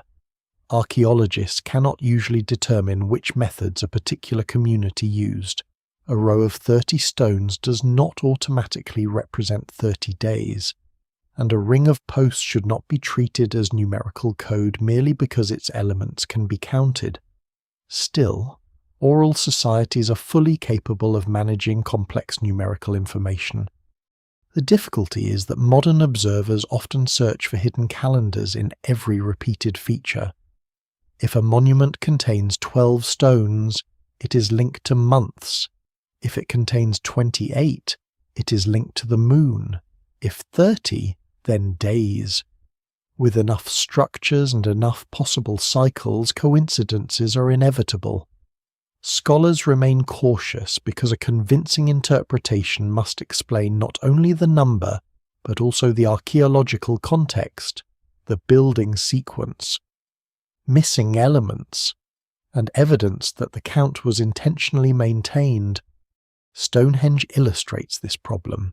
Its Sarsen circle once contained 30 uprights, a number that can be connected to many possible systems. The 5 central trilithons, the 4 station stones, the ring of Aubrey holes, and other features invite arithmetic. Some researchers have argued that these counts combine into a solar calendar. Others answer that the monument changed over centuries. Stones were removed or rearranged, and selected numbers can be made to support patterns the builders never intended. The strong solstitial axis stands on firmer ground because it can be seen in architecture and landscape.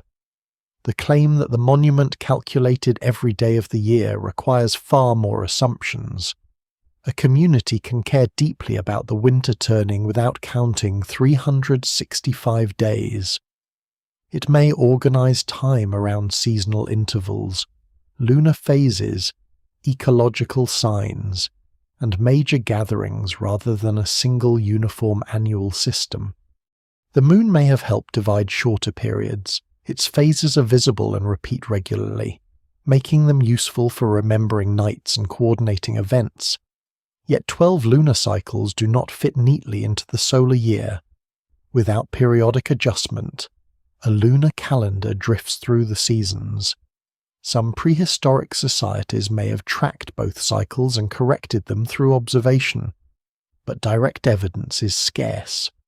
It is safer to imagine multiple overlapping ways of measuring time rather than one hidden master calendar. Seasonal timing could also be relational. A gathering happened after a certain moon, when particular animals were ready, and when the sun set near a known stone. The event did not require a numbered date. It required several signs to agree. This reduced the risk of relying on one uncertain indicator. The knowledge may have been preserved through sequences of action. A group repaired an enclosure, prepared food, travelled to a meeting place and watched the sunset. Each task led to the next. The order itself became a calendar. Songs or spoken traditions could encode when to move, where to wait, and what landmark to watch, though their words have disappeared completely. Specialists may have carried unusual responsibility. Someone who watched the horizon over many years could recognize errors that others missed. Such a person might advise when a gathering should begin or whether a seasonal marker needed adjustment, but the observer was not necessarily a solitary priest astronomer. Accurate knowledge often belongs to communities of practice. Herders, navigators, builders, farmers, and ritual leaders could all contribute. At night, stars added another layer. Their seasonal appearances and disappearances provided reliable signs, especially before artificial light obscured the sky. A bright star rising at dawn during one part of the year, or standing in a familiar position after sunset, could mark a phase of work or travel. The constellations recognized by prehistoric communities are unknown, and modern star names should not be projected backward. What mattered was repeated position. The solstice remained distinctive because it could be built into the land. A star might rise at an inconvenient hour or become difficult to see near the sun. The winter sunset occurred in full view and could gather an entire community. Stone, timber, and earth amplified it. These methods were neither crude versions of modern science nor mysterious wisdom beyond modern understanding. They were careful solutions shaped by available materials. Observation was corrected by repetition. Memory was supported by place. Uncertainty was reduced by using several signs together. When the sun reached the same gap between posts, when the midday shadow stretched to its seasonal limit, and when familiar stars occupied the expected sky, the turning could be trusted. No date was written. No instrument displayed a number. Yet the community knew where it stood within the year.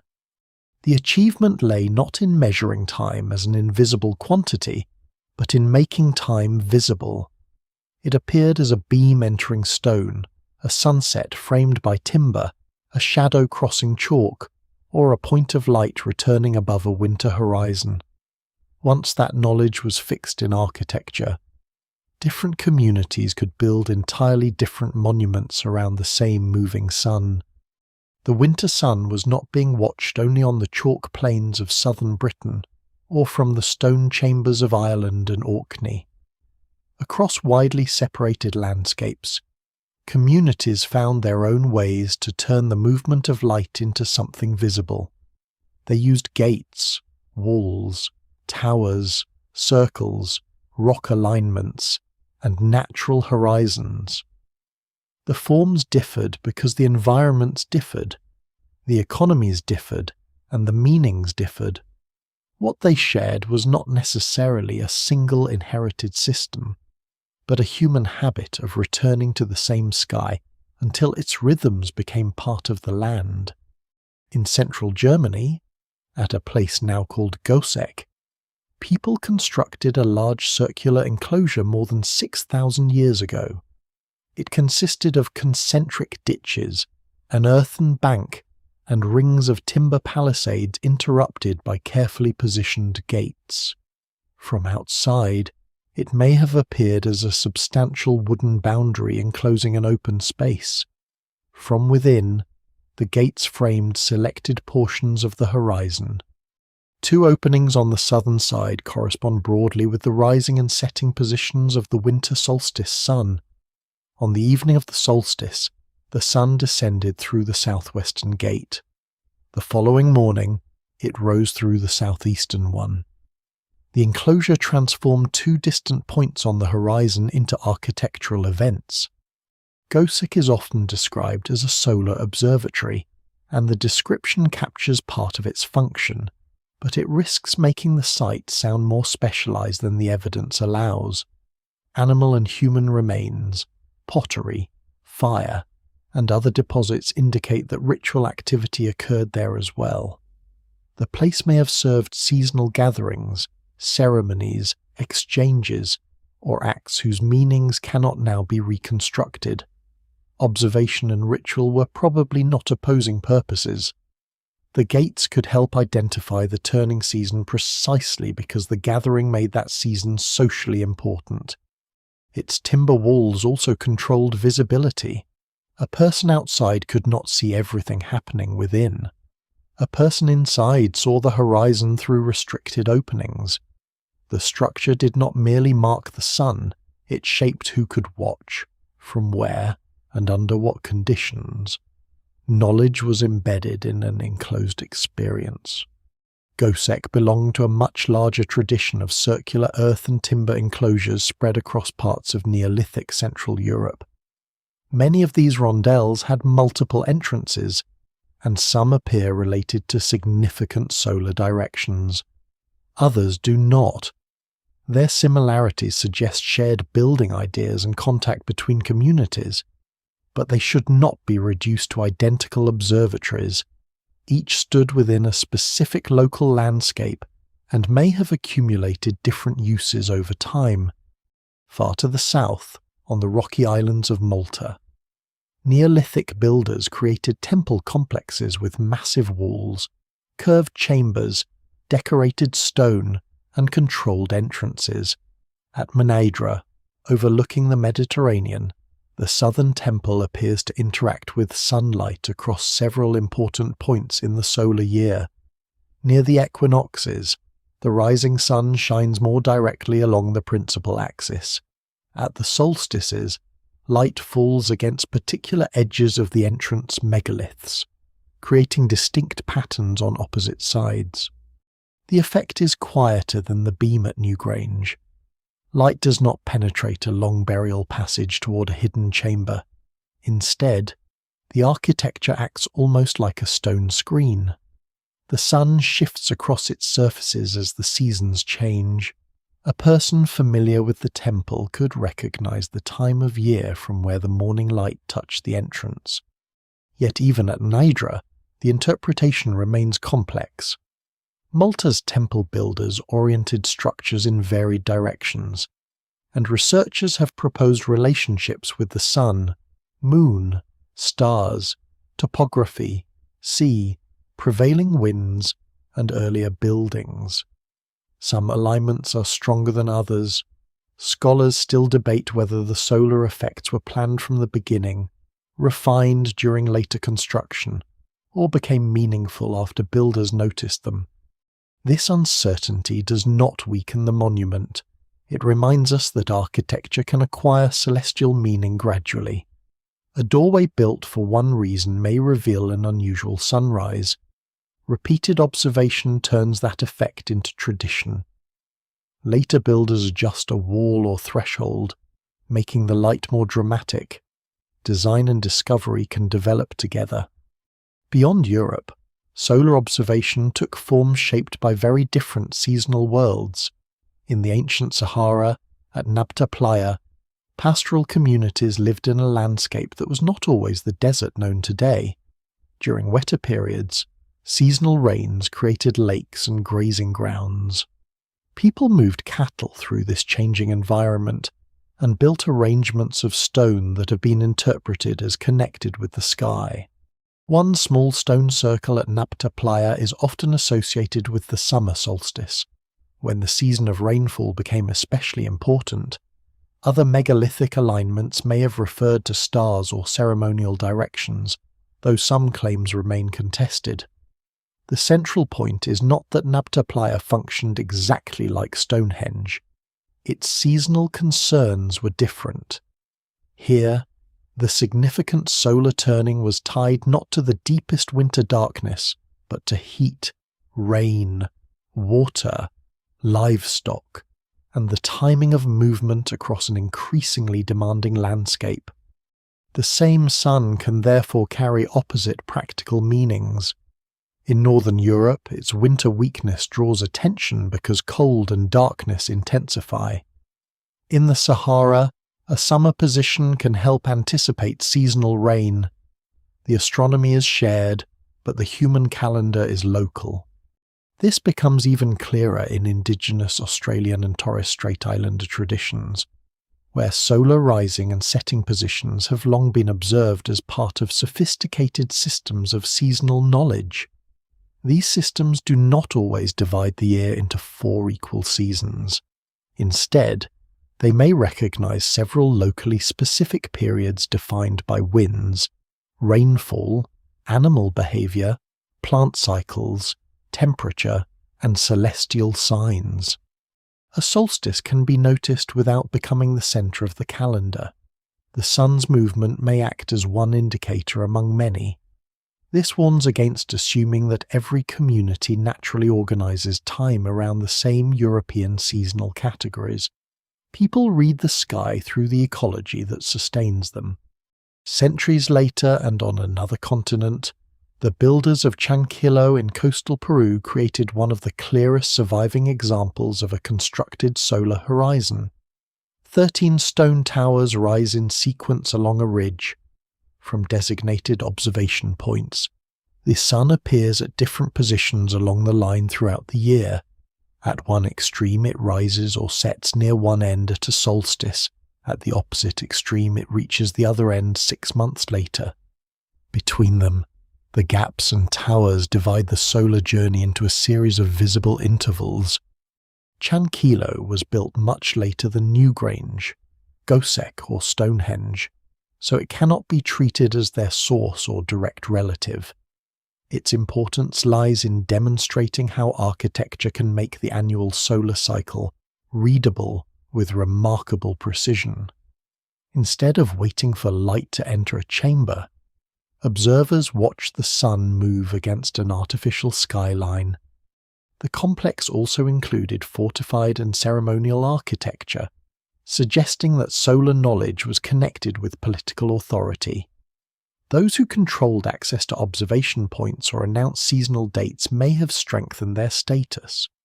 Predicting the sun's position was not magical in the sense of changing its course, but public command of time could still be powerful.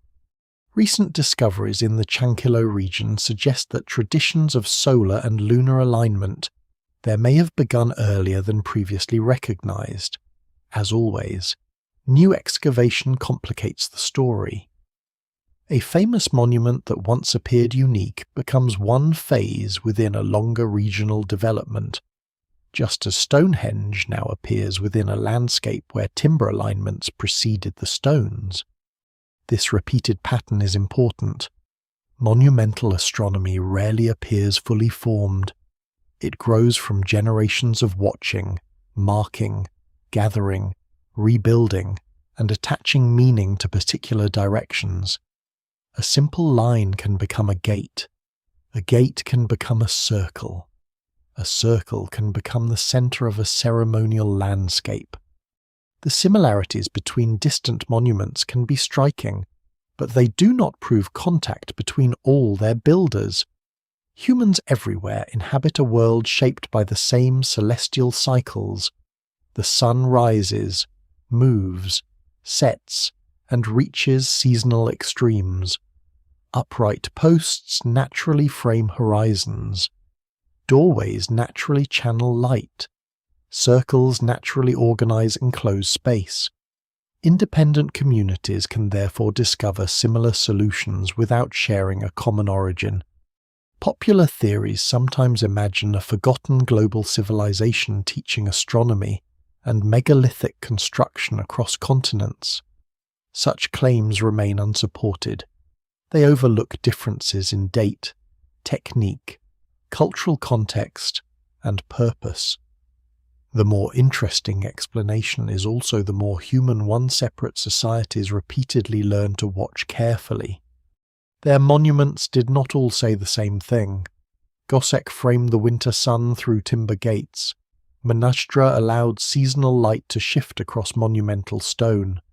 Nabta linked celestial direction with a pastoral world dependent on water. Chanquillo constructed an entire horizon from towers. Indigenous seasonal traditions integrated solar motion with plants, animals, weather, and place. Together, these examples reveal no single prehistoric calendar, but many sciences of attention. Each community selected the celestial events that mattered within its own world. Each found ways to preserve those events through architecture, practice, and memory. The winter solstice was one powerful answer to the problem of time, but it was never the only one. The deeper discovery was that the sky could be made local. A distant sun could touch a specific gate, stone, ridge, or chamber. Once that happened, cosmic movement became part of community life, and the landscape itself began to remember. When winter light entered a chamber of stone, it crossed more than an architectural threshold. It crossed into a space where the dead, the living, the year, and the landscape could be brought into one experience. This is why so many solstitial alignments cannot be understood as practical calendars alone. Their builders did not merely want to know when the sun had reached an extreme. They wanted that turning to happen in a place already charged with memory. Burial chambers were among the most powerful settings available. Their interiors were enclosed, difficult to enter, and separated from ordinary daylight. A passage narrowed the approach. The mound concealed the chamber from the outside world. Human remains, selected objects, carved stones, and repeated visits transformed the structure into more than a grave. It became an enduring point of contact between generations. The dead were not always placed once and forgotten. In many Neolithic tombs, remains appear to have been moved, reorganized, added to, or revisited. Bones could be grouped, separated, or placed in different parts of a chamber. This suggests that burial was sometimes a process rather than a single event. The tomb remained active within the social life of the community. Such practices complicate modern assumptions about individual identity. A chamber might contain selected members of several generations rather than complete bodies arranged as private burials. The emphasis may have been less on preserving one person exactly as they had lived, and more on creating an ancestral presence shared by the group. The dead became part of a collective memory. In this setting, winter sunlight carried unusual force. At Newgrange, dawn entered the mound. At Maeshowe, the setting sun reached into the chamber. In both cases, light travelled into a realm normally cut off from the open sky. The effect was temporary, but that was part of its meaning. It did not turn the tomb into an ordinary room. It allowed the sun to visit darkness at one specific point in the year. The symbolism seems almost self-evident. The sun weakens, disappears, reaches its lowest course, and then begins to return. Human life ends, enters darkness, and may somehow continue through ancestry, memory, or transformation. Yet this parallel must be handled carefully. It is easy to impose later ideas of resurrection or rebirth onto much earlier societies. Prehistoric communities left no written theology, and no surviving image explains their beliefs in direct terms. Still, architecture gives some clues. Builders repeatedly connected enclosed spaces with rare celestial light. They invested enormous labour in making that light appear. This suggests that the effect mattered beyond decoration. What survives in the record points toward a concern with continuity, though the exact form of that continuity remains uncertain. The winter solstice was especially suited to such ideas because it marked a limit rather than a simple beginning. The sun had not yet restored warmth. Crops were not growing. Animals were not returning in abundance. The world remained cold and difficult. What changed was direction. Decline stopped.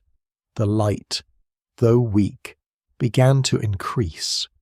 That distinction may have mirrored how communities understood death. The dead did not return to ordinary life. but neither were they necessarily absent.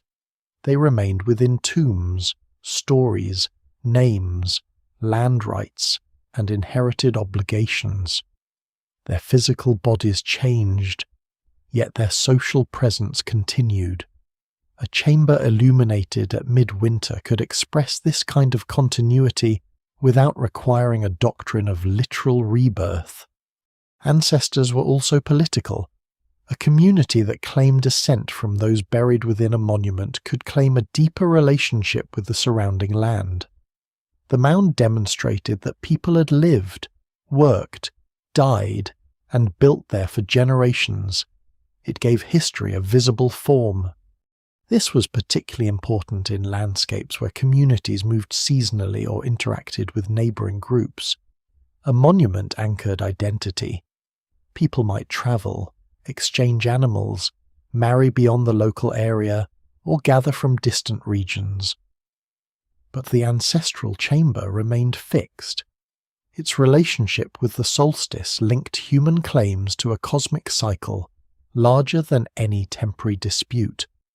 The light itself could reinforce authority. Those who knew when to gather, how to enter, and where to wait controlled access to a rare event. If only a few people fit within the chamber, most participants may have remained outside. Information about what happened within could then be carried back to the larger community through testimony, ceremony, or repeated tradition. That possibility does not prove the existence of a secret priesthood. Knowledge may have been widely shared even when physical access was limited. A narrow chamber simply could not hold everyone. Yet restricted space naturally creates differences between those inside and those outside. The architecture organized not only light, but social position. The sequence may have mattered as much as the illumination. Participants approached the mound before dawn or sunset. They left the open landscape and entered a passage where movement slowed. The air changed. Sound became enclosed. Stone surfaces appeared only dimly. The body had to bend or move carefully. Then, after waiting in darkness, light arrived from the distant horizon. Such an experience would be remembered differently from an ordinary sunrise. The monument turned a common celestial event into a rare sensory transformation. Warm light touched cold stone. Carvings emerged briefly from shadow. The chamber seemed to open without any physical wall moving.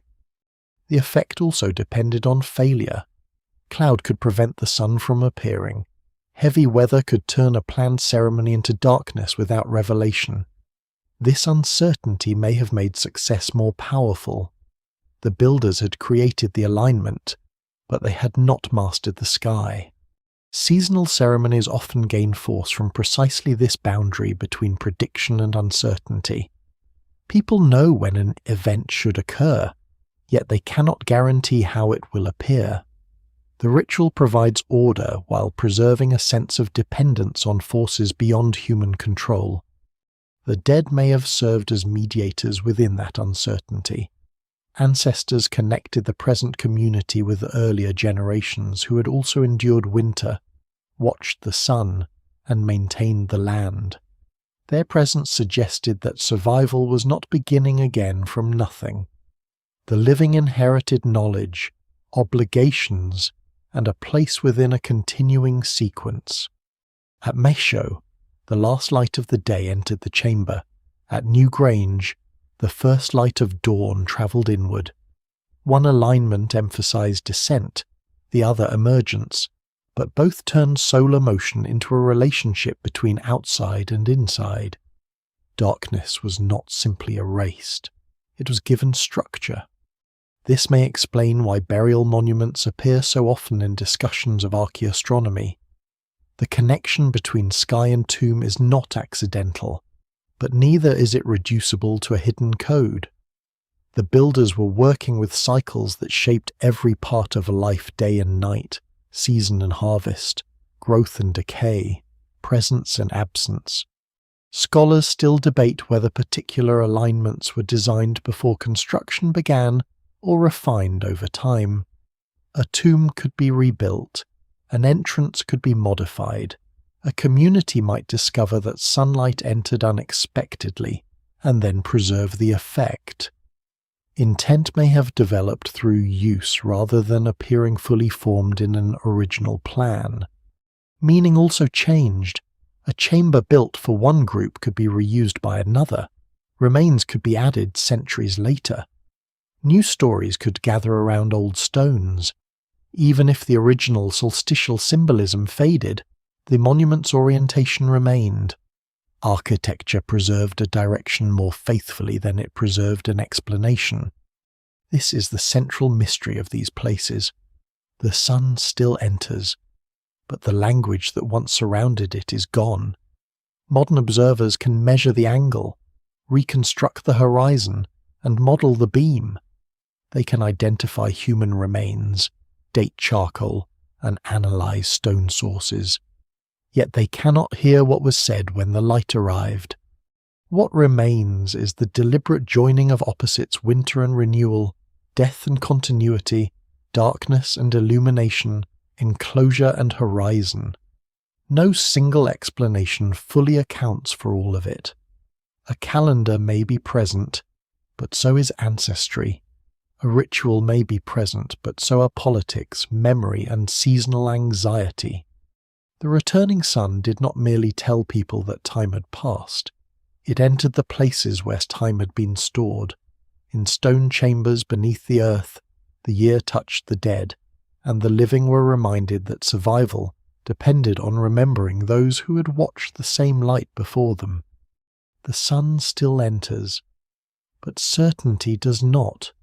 A beam crossing a chamber floor can be measured. A stone can be surveyed.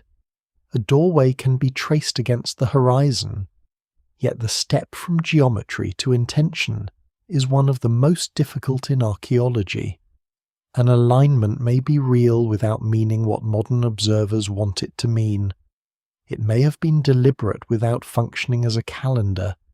It may even have become important only after construction, when people noticed an effect their builders had not originally planned. This problem begins with abundance. A large monument contains many possible lines. Every doorway has a direction. Every pair of stones defines an axis. Every gap opens towards some point on the horizon. If enough features survive, several will inevitably correspond with sunrise, sunset, a lunar extreme, or a prominent star. The temptation is to choose the most dramatic match and treat it as the monument's secret. Modern maps make this temptation stronger. A researcher can draw lines across plans, extend axes for kilometers, and connect structures that may never have been visible from one another. Computer models can recreate ancient skies with extraordinary precision. These tools are valuable, but they can also produce patterns faster than archaeology can test them. A line on a screen is not evidence that prehistoric people stood on that line, saw the same horizon, or cared about the event at its end. A convincing solar alignment requires several kinds of support. The direction should fit a clear architectural feature, such as a passage, gateway, avenue, or deliberately arranged opening. The relevant horizon should have been visible when the monument was used. The structure's date must be known well enough to calculate the ancient solar position. Repeated evidence from related sites or building phases strengthens the case. Archaeological deposits should also show that people gathered, moved, or performed activities in ways consistent with the proposed viewing direction. Even then, certainty remains limited. The prehistoric horizon is rarely preserved exactly. Trees grow and disappear, peat accumulates, dunes move, rivers change course, quarrying removes hillsides. Later, farming lowers banks and fills ditches. A sunset visible across open grassland may have been hidden by woodland, or a modern obstruction may conceal a feature that once framed the sun perfectly. Atmospheric conditions introduce further uncertainty. Near the horizon, sunlight bends through the atmosphere, making the sun appear slightly higher than its geometric position. Temperature, pressure, haze, and moisture affect the amount of refraction. A distant ridge may blur. The apparent edge of the solar disk can shift.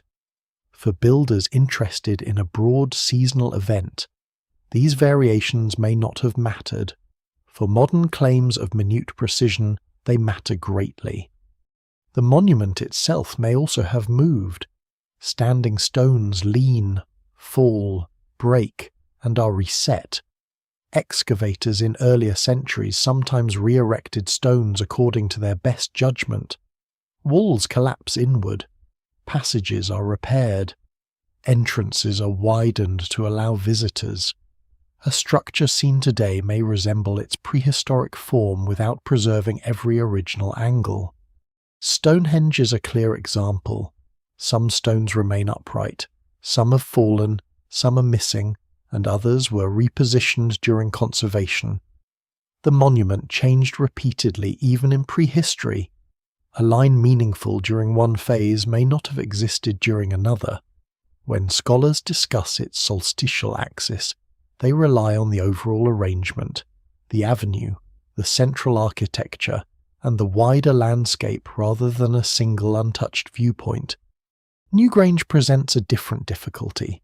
Its winter illumination is undeniable, but the modern exterior reflects reconstruction based on archaeological evidence and interpretation. The roof box, passage, and chamber preserve the central solar effect.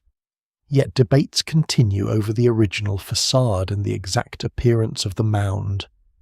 The alignment survives more securely than every detail of the monument surrounding it. At Maeshowe, the low winter sun still reaches inward, but the exact duration and intensity depend on weather and the modern condition of the passage. At Mnajdra, sunlight falls across specific stone edges, yet researchers debate whether all visible effects were intentionally planned. At Goseck, reconstructed palisades help visitors understand the enclosure, but reconstruction inevitably turns incomplete post holes into a visually complete structure. This does not make such sites unreliable. It means their evidence exists in layers. Excavation reveals foundations. Survey reconstructs direction.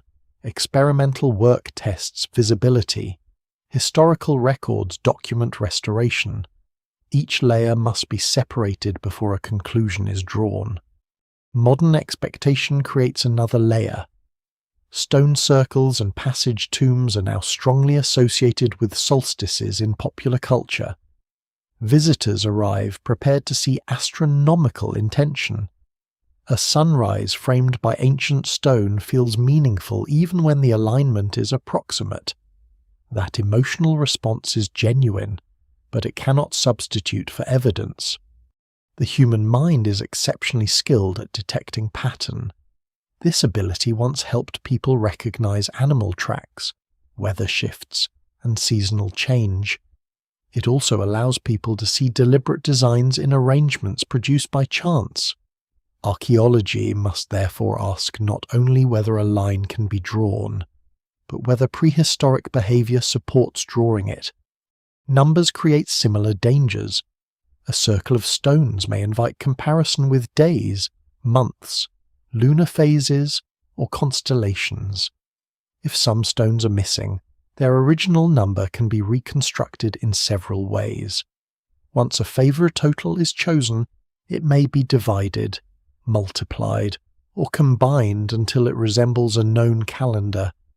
The result can appear elegant while resting on assumptions that cannot be independently verified. The proposal that Stonehenge encoded a solar year of 365 1/4 days illustrates this tension. The argument links the 30 stones of the outer Sarsen circle with 30-day periods, then interprets additional groups as corrections that complete the year. It is an imaginative attempt to explain the monument's numerical order and solar orientation together. Critics reply that the calculation depends on treating selected architectural groups as parts of one counting system, despite their different forms and possible construction histories. They also note that no clear mechanism explains how users would have tracked individual days within the structure. The correspondence may be possible, but possibility is not proof. What can be said confidently is that Stonehenge has a strong solstitial axis. Whether it embodied a complete 365-day calendar remains debated. The distinction matters because calling a monument a precise calendar can narrow its meaning. It encourages modern observers to search for a machine when the builders may have created a ceremonial landscape. A structure can mark the winter turning without counting every day. It can coordinate gatherings without measuring time uniformly.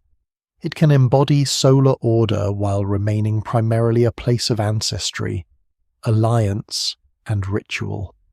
The opposite mistake is to become so cautious that intention disappears altogether. Coincidence cannot explain every carefully directed passage, repeated solar gate, or seasonal beam. Newgrange required deliberate orientation. Goseck's southern gates correspond too closely with the winter extremes to be casually dismissed. Chankillo's towers form a systematic solar horizon. Archaeological caution should refine interpretation, not erase evidence. The strongest conclusions usually remain modest. Builders observed the sun. They selected directions. They used architecture to frame seasonal light. Communities gathered in relation to these events. Beyond that, meaning becomes less secure. Sometimes evidence from context changes the balance. If feasting remains cluster around a seasonal period, a solar alignment gains social depth. If burials occupy a chamber illuminated at midwinter, the relationship between ancestry and light becomes plausible. If a monument's approach follows the same axis, the direction appears central rather than incidental. Even then, several meanings may coexist. A passage can orient toward the sun and toward a distant hill.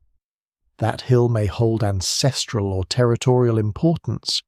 The solar event may reinforce the landscape rather than replace it. Modern categories separate astronomy, religion, politics, and ecology. But prehistoric builders may have experienced them as one connected order. This is why no responsible interpretation ends with an angle alone. The question is not simply where the monument points, it is what people did there, what materials they brought, how the structure changed, what the horizon looked like, and what other places surrounded it. Some alignments will remain convincing, others will remain possible. A few will dissolve when better surveys or dates appear. Science advances not by protecting every attractive idea, but by allowing evidence to remove the ones that cannot survive. The uncertainty is not a failure. It is part of the distance between the present and the people who built these places. Their stones remain, but their explanations do not. Archaeology can recover direction more easily than intention, and light more easily than belief. What survives in the record suggests that prehistoric communities repeatedly made the sky architectural. It does not tell us that every stone was a clock, every circle a calendar, or every opening a coded message. The challenge is to stand between disbelief and fantasy, recognizing design without pretending to hear words that time has erased. Once an alignment has been accepted as deliberate, a harder question remains: why did people build it? The winter sun can explain where a monument faces, but not what the monument meant. A structure aligned with the solstice might have helped organize farming, staged a ritual, strengthened political authority, honored ancestors, united distant communities, or served several of these purposes at the same time. The evidence rarely permits one answer to stand alone. The most practical explanation is seasonal timing. Farming communities depended on knowing where they stood within the year. Grain had to be protected, animals managed, tools prepared, and labour coordinated. The winter solstice offered a stable turning point within a season of uncertainty. A monument marking that point could act as a public reference, helping communities organise tasks around a shared cycle. Yet the sun alone could not tell farmers exactly when to sow or harvest. Local weather mattered more immediately.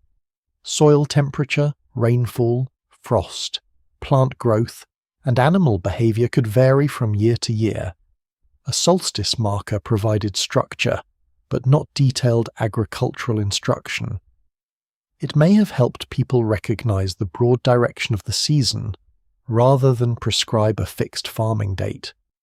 This distinction weakens the idea of monuments as simple agricultural calendars. Newgrange does not resemble a device designed for everyday scheduling. Its light enters a burial chamber for only a short period. Stonehenge required effort far beyond what was necessary to identify midwinter. A pair of posts could mark the solstice. A monumental stone circle demanded a much larger explanation. Ritual provides one. Seasonal transitions are naturally suited to ceremony because they combine predictability with danger. The sun reaches its lowest course, but winter is not over. Food stores are declining. Cold may intensify. The community knows that light will return, yet it still depends on weather, health, cooperation, and luck. A ritual at this moment can transform anxiety into ordered action. Ceremony does not need to be understood as an attempt to force the sun to rise. It may instead acknowledge dependence, express gratitude, renew obligations, or dramatize a cosmic pattern already known. People gather because the turning matters, not because they believe the sun would literally vanish without them. At the same time, some may have felt that correct ritual helped maintain balance. The evidence cannot reveal exactly how causation was imagined. The monument made the ceremony visible and repeatable. Participants knew where to gather, how to approach, and when to wait. Architecture preserved the sequence even as individuals changed. A ritual performed in an aligned space connected human action with a celestial event too large to control.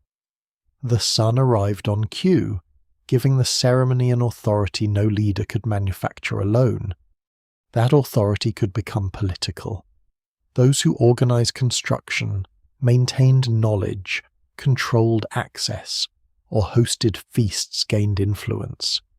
A leader who announced the proper gathering time and directed people toward a successful alignment demonstrated command of inherited knowledge. When the light entered as expected, the architecture appeared to confirm the social order surrounding it. Political power in Neolithic communities may not have resembled kingship in later states. There are no palaces at Stonehenge and no written lists of rulers. Authority may have been temporary, distributed, or based on kinship, ritual expertise, generosity, age, and control of exchange. Monument building could still create inequalities even without permanent monarchs. Coordinating hundreds of workers required planning. Materials had to be acquired, food had to be supplied, tasks had to be assigned, disagreements had to be resolved. Some individuals or groups must have exercised leadership, even if their authority depended on persuasion rather than force. A monument therefore records not only shared belief but the ability to mobilize labor. Feasting was one way to create and display that ability. The gatherings at Durrington Walls brought animals from many regions and transformed them into communal meals. Hosts who provided food gained prestige. Travellers who contributed livestock demonstrated commitment. Eating together turned distant connections into visible relationships. The solstice gave these relationships a natural deadline. People did not gather at an arbitrary moment chosen by one household. They assembled when the sun reached a widely recognizable point. Celestial timing could therefore place political negotiation inside a larger order. Alliances made at midwinter appeared linked to the renewal of the year itself. The transport of stones added another political dimension. Blue stones from Wales and the altar stone from northern Scotland connected Stonehenge with distant landscapes. Moving such materials required cooperation across territory, whether through direct transport, staged exchange, or networks that operated over generations. The monument may have embodied an effort to draw separate groups into one ceremonial centre. Some researchers have suggested that Stonehenge was created during a period of cultural unification, when communities across Britain shared increasingly similar practices and material traditions. Under this interpretation, distant stones represented distant peoples, and the monument became a physical statement of connection. The idea is plausible, though difficult to prove in detail. Stones cannot tell us whether all participants understood unity in the same way. A gathering place can unite and divide at once. Those invited belong to the network. Those excluded remain outside it. Access to the monument, the feast, or the inner ceremony may have reflected status. Even if thousands contributed to construction, only a few may have entered the most restricted spaces. Ancestry offered another source of authority. Burial monuments linked living communities with selected dead. Those who claimed the strongest relationship to the ancestors could justify control over land, ritual, or decision-making. A solstitial chamber gave such claims cosmic reinforcement. The ancestors occupied a structure aligned with the turning sky, suggesting that lineage and seasonal order belong together. Yet monuments may also have reduced inequality by requiring collective participation.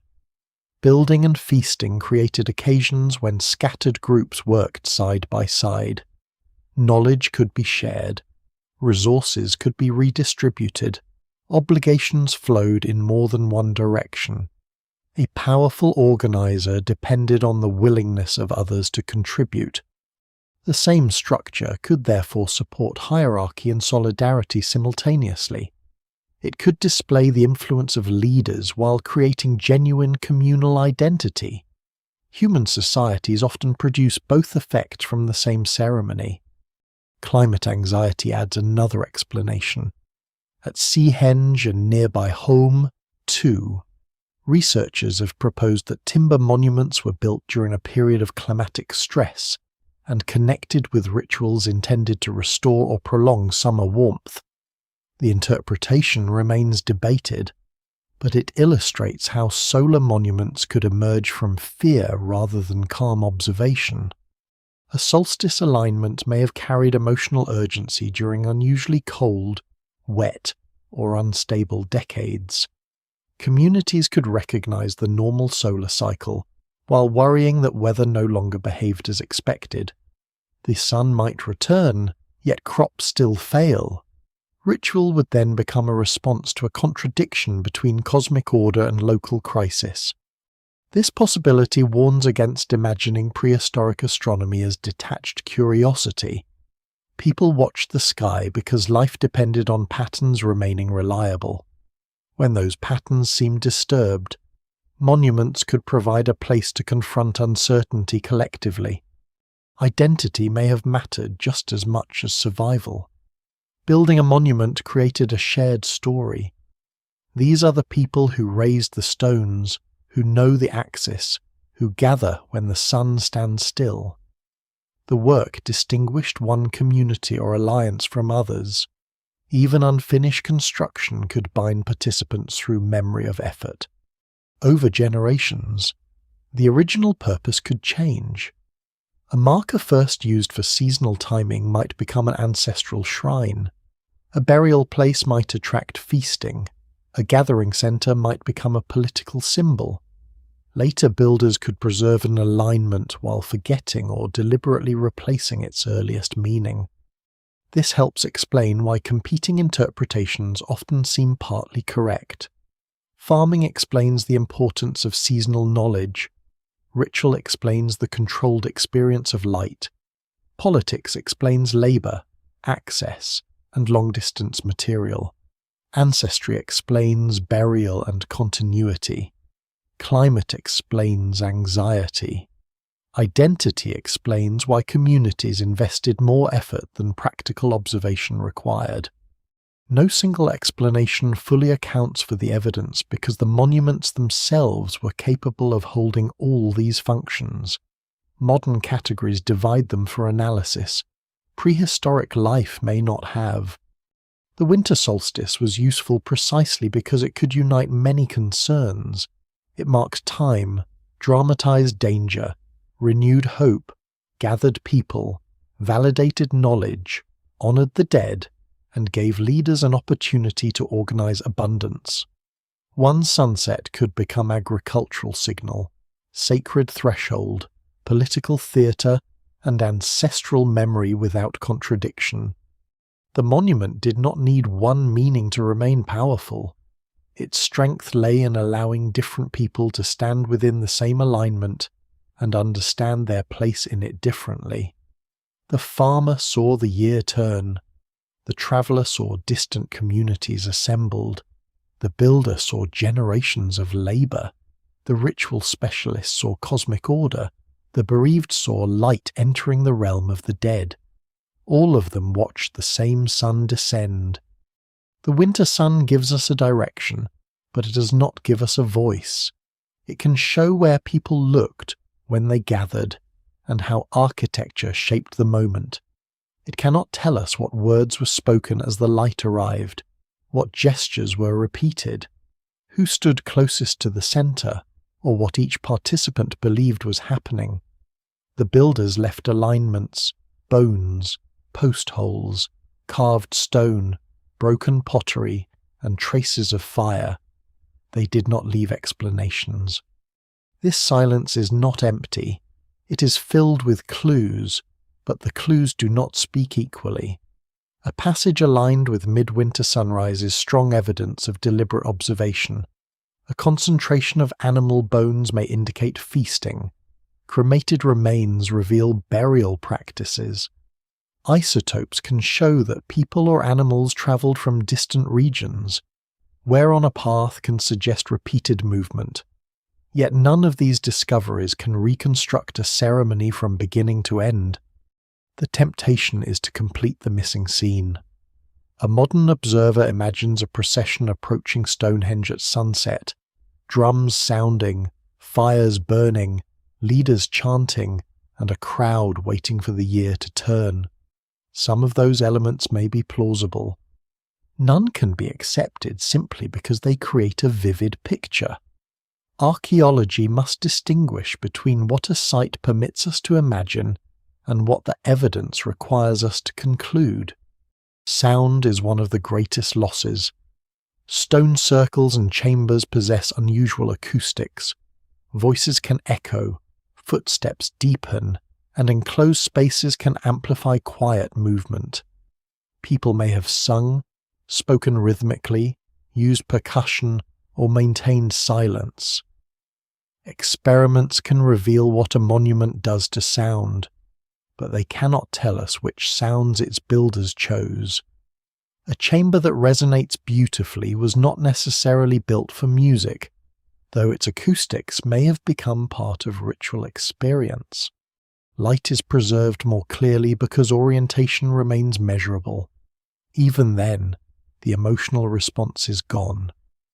Did the first glow at Newgrange produce relief, awe, fear, solemnity, or celebration?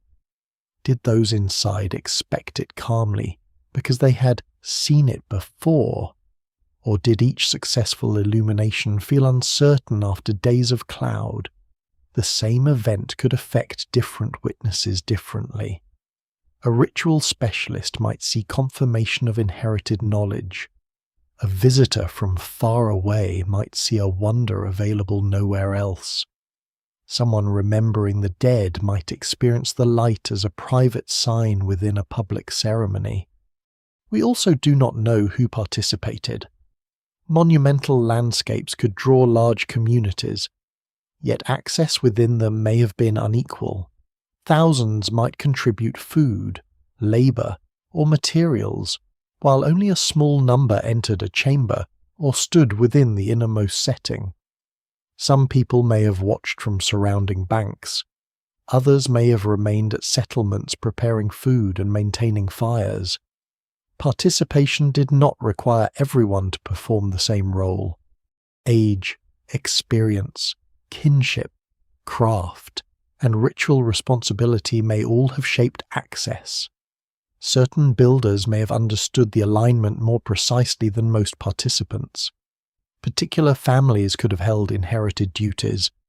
Visitors from distant regions might have entered as honoured guests, political partners, or outsiders seeking inclusion. The evidence remains incomplete, and it cannot support a simple division between an all-powerful priesthood and a passive crowd. Gender is equally difficult to reconstruct. Older interpretations often assumed that male leaders designed monuments, male labourers moved stones, and male ritual specialists controlled the sky. Such assumptions reflect modern habits more than archaeological certainty. Women almost certainly contributed to the economies, journeys, food preparation, craft production, memory, and social relationships that made monumental gatherings possible. They may also have directed construction, preserved astronomical knowledge, led ceremony, or held authority. The surviving record rarely identifies these roles securely enough to assign them by sex. Even the word builder can mislead. A monument was not created only by those who pulled stones into place. It depended on people who raised animals, produced grain, gathered fuel, made ropes, shaped tools, carried water, prepared shelters, and sustained networks across long distances. The architecture concentrated this labour into stone, but most of the work vanished because it was performed in perishable materials and repeated daily. The original scale of attendance remains uncertain as well. Durrington Walls indicates gatherings large enough to transform the landscape, yet estimates vary. Some events may have drawn people from across Britain. Others may have been smaller, local, or restricted to particular phases of construction. Stonehenge existed for centuries, and its use was unlikely to remain constant through that entire span. The same caution applies to ceremony. A midwinter gathering might include burial, feasting, exchange, alliance, building, and solar observation. But these activities need not all occur every year. One generation could emphasize ancestor rites. Another might use the occasion to organize labour. A later group could inherit the alignment while changing the stories attached to it. Tradition often survives by transforming. This possibility is especially important because prehistoric monuments accumulated meanings. The people who raised the first post near Bulford could not have known the final form of Stonehenge. Those who dug the early henge may not have imagined the later sarsen trilithons. Builders working centuries apart shared a place and an axis without necessarily sharing one explanation. A monument can therefore preserve continuity while concealing disagreement. Different communities may have argued over how it should be used, which stones belonged where, or who had the right to lead ceremonies. Rebuilding may record conflict as well as devotion. Moving a stone can be an act of correction, renewal, competition, or deliberate rejection of an older arrangement. No archaeological layer announces which interpretation is correct. Researchers infer intention from sequence. If one feature replaces another, the change matters, but its motive remains uncertain. The absence of written testimony forces archaeology to work through probability rather than certainty. Popular stories often resist this ambiguity. They prefer Stonehenge to have one-purpose temple, calendar, healing centre, cemetery, political monument, or astronomical computer. A single answer is satisfying because it makes the stone seem solved, yet the longest-lived monuments are rarely built for only one reason. They survive because later generations can reuse them. Fringe theories thrive in the same silence. Lost civilizations, extraterrestrial instructors, supernatural technologies, and vanished global priesthoods are offered as explanations whenever ancient labour appears difficult or ancient observation appears sophisticated. These claims are unsupported and unnecessary. Neolithic communities possessed the time, intelligence, craft knowledge, and social organisation required to build what survives. Their achievement becomes more impressive, not less, when it is understood as human. The genuine mystery is not how supposedly simple people could watch the sun. It is how knowledge, memory, and cooperation were maintained across centuries without writing. A line first noticed by a few observers became an inherited direction. Timber decayed, yet the axis endured. Stones arrived from distant landscapes. Gatherings renewed relationships.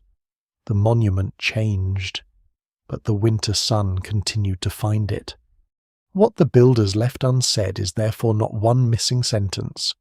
It is an entire world of distinctions now lost who belonged, who led, who waited, what was feared, what was promised, and how the dead were understood to remain present. Archaeology can narrow the possibilities, but it cannot restore every meaning. Perhaps that limit is appropriate. These monuments were never messages addressed directly to us. They belong to communities with their own memories, conflicts, and obligations. We encounter them after the voices have gone, able to see the alignment but not to enter the original understanding. And still, each winter, the light repeats the action they prepared for it.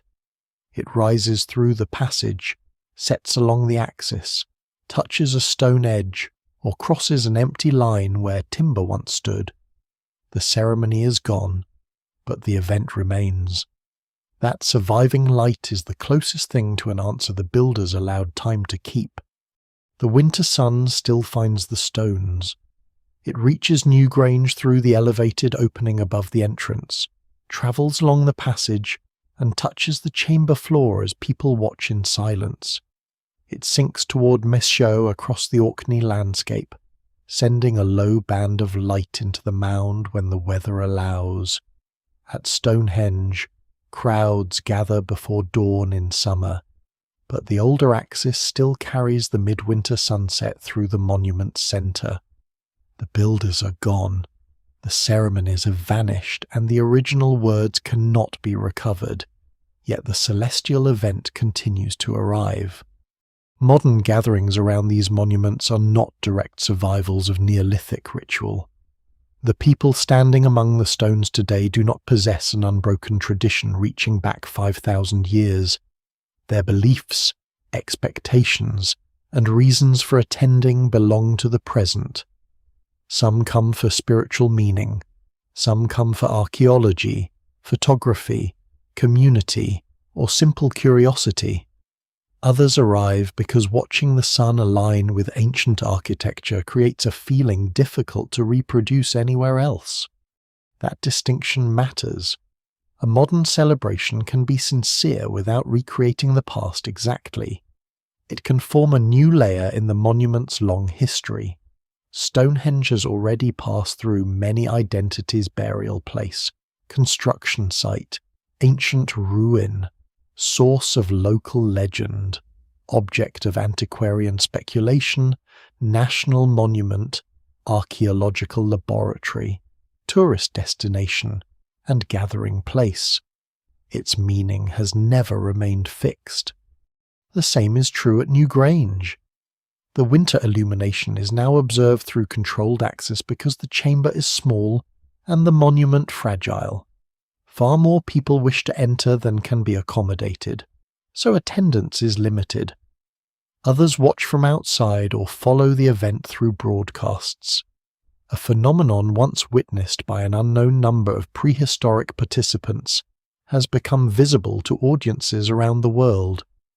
Technology changes the experience, but it does not erase its force. Cameras capture the first light, sensors measure intensity, astronomical models predict the exact angle. Digital reconstructions show how the monument may have appeared in the past, yet no calculation can guarantee a clear sky. People still wait beneath cloud, aware that the event may occur unseen. This dependence on weather preserves something fundamental. The builders controlled stone, passage, and orientation. They could prepare the path of the light, but not the light itself. Modern observers possess more accurate predictions, yet remain subject to the same uncertainty. A bank of cloud can reduce years of planning to a dim grey morning. When the sun does appear, the alignment can seem almost too perfect to belong to such a distant world. Light enters a structure raised before writing reached northern Europe, before later kingdoms, religions, and borders existed. The event makes deep time briefly visible. It is not only the age of the stone that produces wonder, it is the realization that people understood the seasonal sky well enough to build for a sunrise they would see only a limited number of times in their lives. That understanding has altered how prehistoric communities are imagined. Older popular accounts often treated monumental builders as primitive, superstitious, or mysteriously incapable of their own achievements. Archaeology has replaced that image with something more demanding. These communities observed carefully, planned across long periods, managed resources, transported heavy materials, and coordinated people over great distances. They did not need assistance from vanished advanced civilizations. They did not need knowledge delivered from outside humanity. Their accomplishments arose from ordinary human abilities sustained with extraordinary patience memory, cooperation, craft, repetition, and attention to place. The discovery near Bulford strengthens this picture. Before the great stones, a line of timber already pointed toward the solar extremes.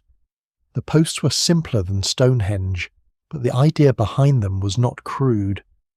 People had learned that the landscape could be organized around the sun's annual path.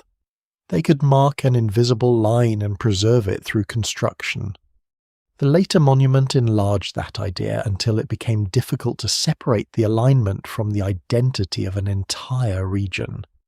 Stonehenge now stands as one of the most recognizable structures on Earth. Yet its beginnings may lie in actions almost modest enough to disappear watching, comparing, digging, setting a post, and returning the following year. This is how many forms of knowledge begin. A pattern is noticed before it is explained.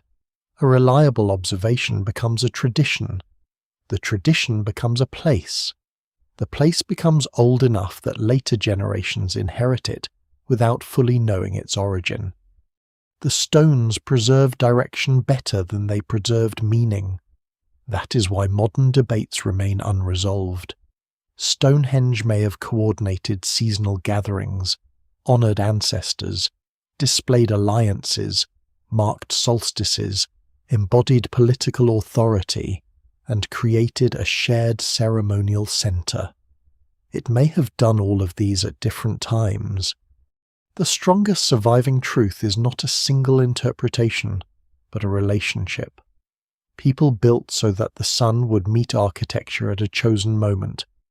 They turned the horizon into part of a monument, and the monument into part of the year. That relationship continues to influence how people understand time. Modern calendars divide the year into standardized units, but the solstice still resists becoming only a date. It is felt through darkness arriving early, through the low angle of afternoon light, through cold fields and long shadows. Even in cities where the horizon is hidden, people notice the shortening day. The ancient monuments restore that perception. They force attention back toward direction and place. A digital calendar can announce the solstice, but a passage filled with sunlight reveals what the announcement means. Time becomes spatial. The year turns not on a screen but against stone. This may explain why such places remain emotionally powerful even when their original religions are gone. They offer an experience older than any surviving explanation. A person stands where someone else stood thousands of winters ago and watches the same sun approach the same limit. Almost everything between these observers has changed, yet the celestial cycle remains recognizable. There is comfort in that continuity, but also warning. Monuments appear permanent only because human lives are short. Stones crack, mounds erode, water enters chambers, visitors wear surfaces down, roads, agriculture, pollution, and changing climate alter the landscapes around them. Preservation requires constant decisions in the present. Rising rainfall, coastal erosion, stronger storms, and environmental change threaten archaeological sites across many regions. Timber alignments vanish unless their stains are recognized during excavation. Buried evidence can be destroyed before anyone knows it exists. The monuments that survived 5,000 years are not guaranteed another 5,000. Their fragility mirrors the fragility of the knowledge they once held. A community may maintain an alignment for centuries, yet a few generations of abandonment can erase its use. The stones remain after the story collapses. Archaeology begins with what memory could not protect. Still, the survival of even partial traces is remarkable. 2 empty post holes can recover an ancient direction. Burned grain can reveal a meal. A pig tooth can preserve a distant journey. A geological signature can return a fallen stone to Scotland. A narrow beam can confirm that builders understood the winter horizon. Each discovery adds detail, but none restores the world completely. The mystery does not disappear as evidence improves. It becomes more precise. Instead of asking vaguely why the stones exist, researchers can ask who travelled, which phase carried the alignment, how access was controlled, or when a chamber was altered. The unanswered questions are no longer proof of ancient ignorance. They are proof of historical distance. The builders knew what they were doing, even when modern people do not. Their legacy is therefore larger than astronomy. They show that human beings create order by placing memory outside themselves. A story can be forgotten, but a stone holds position. A person dies, but a passage still faces dawn. A community disappears, but the line it marked remains available to another observer. The winter solstice gave prehistoric communities a dependable point in a difficult season. It told them that decline had reached its boundary. Darkness would continue for many hours.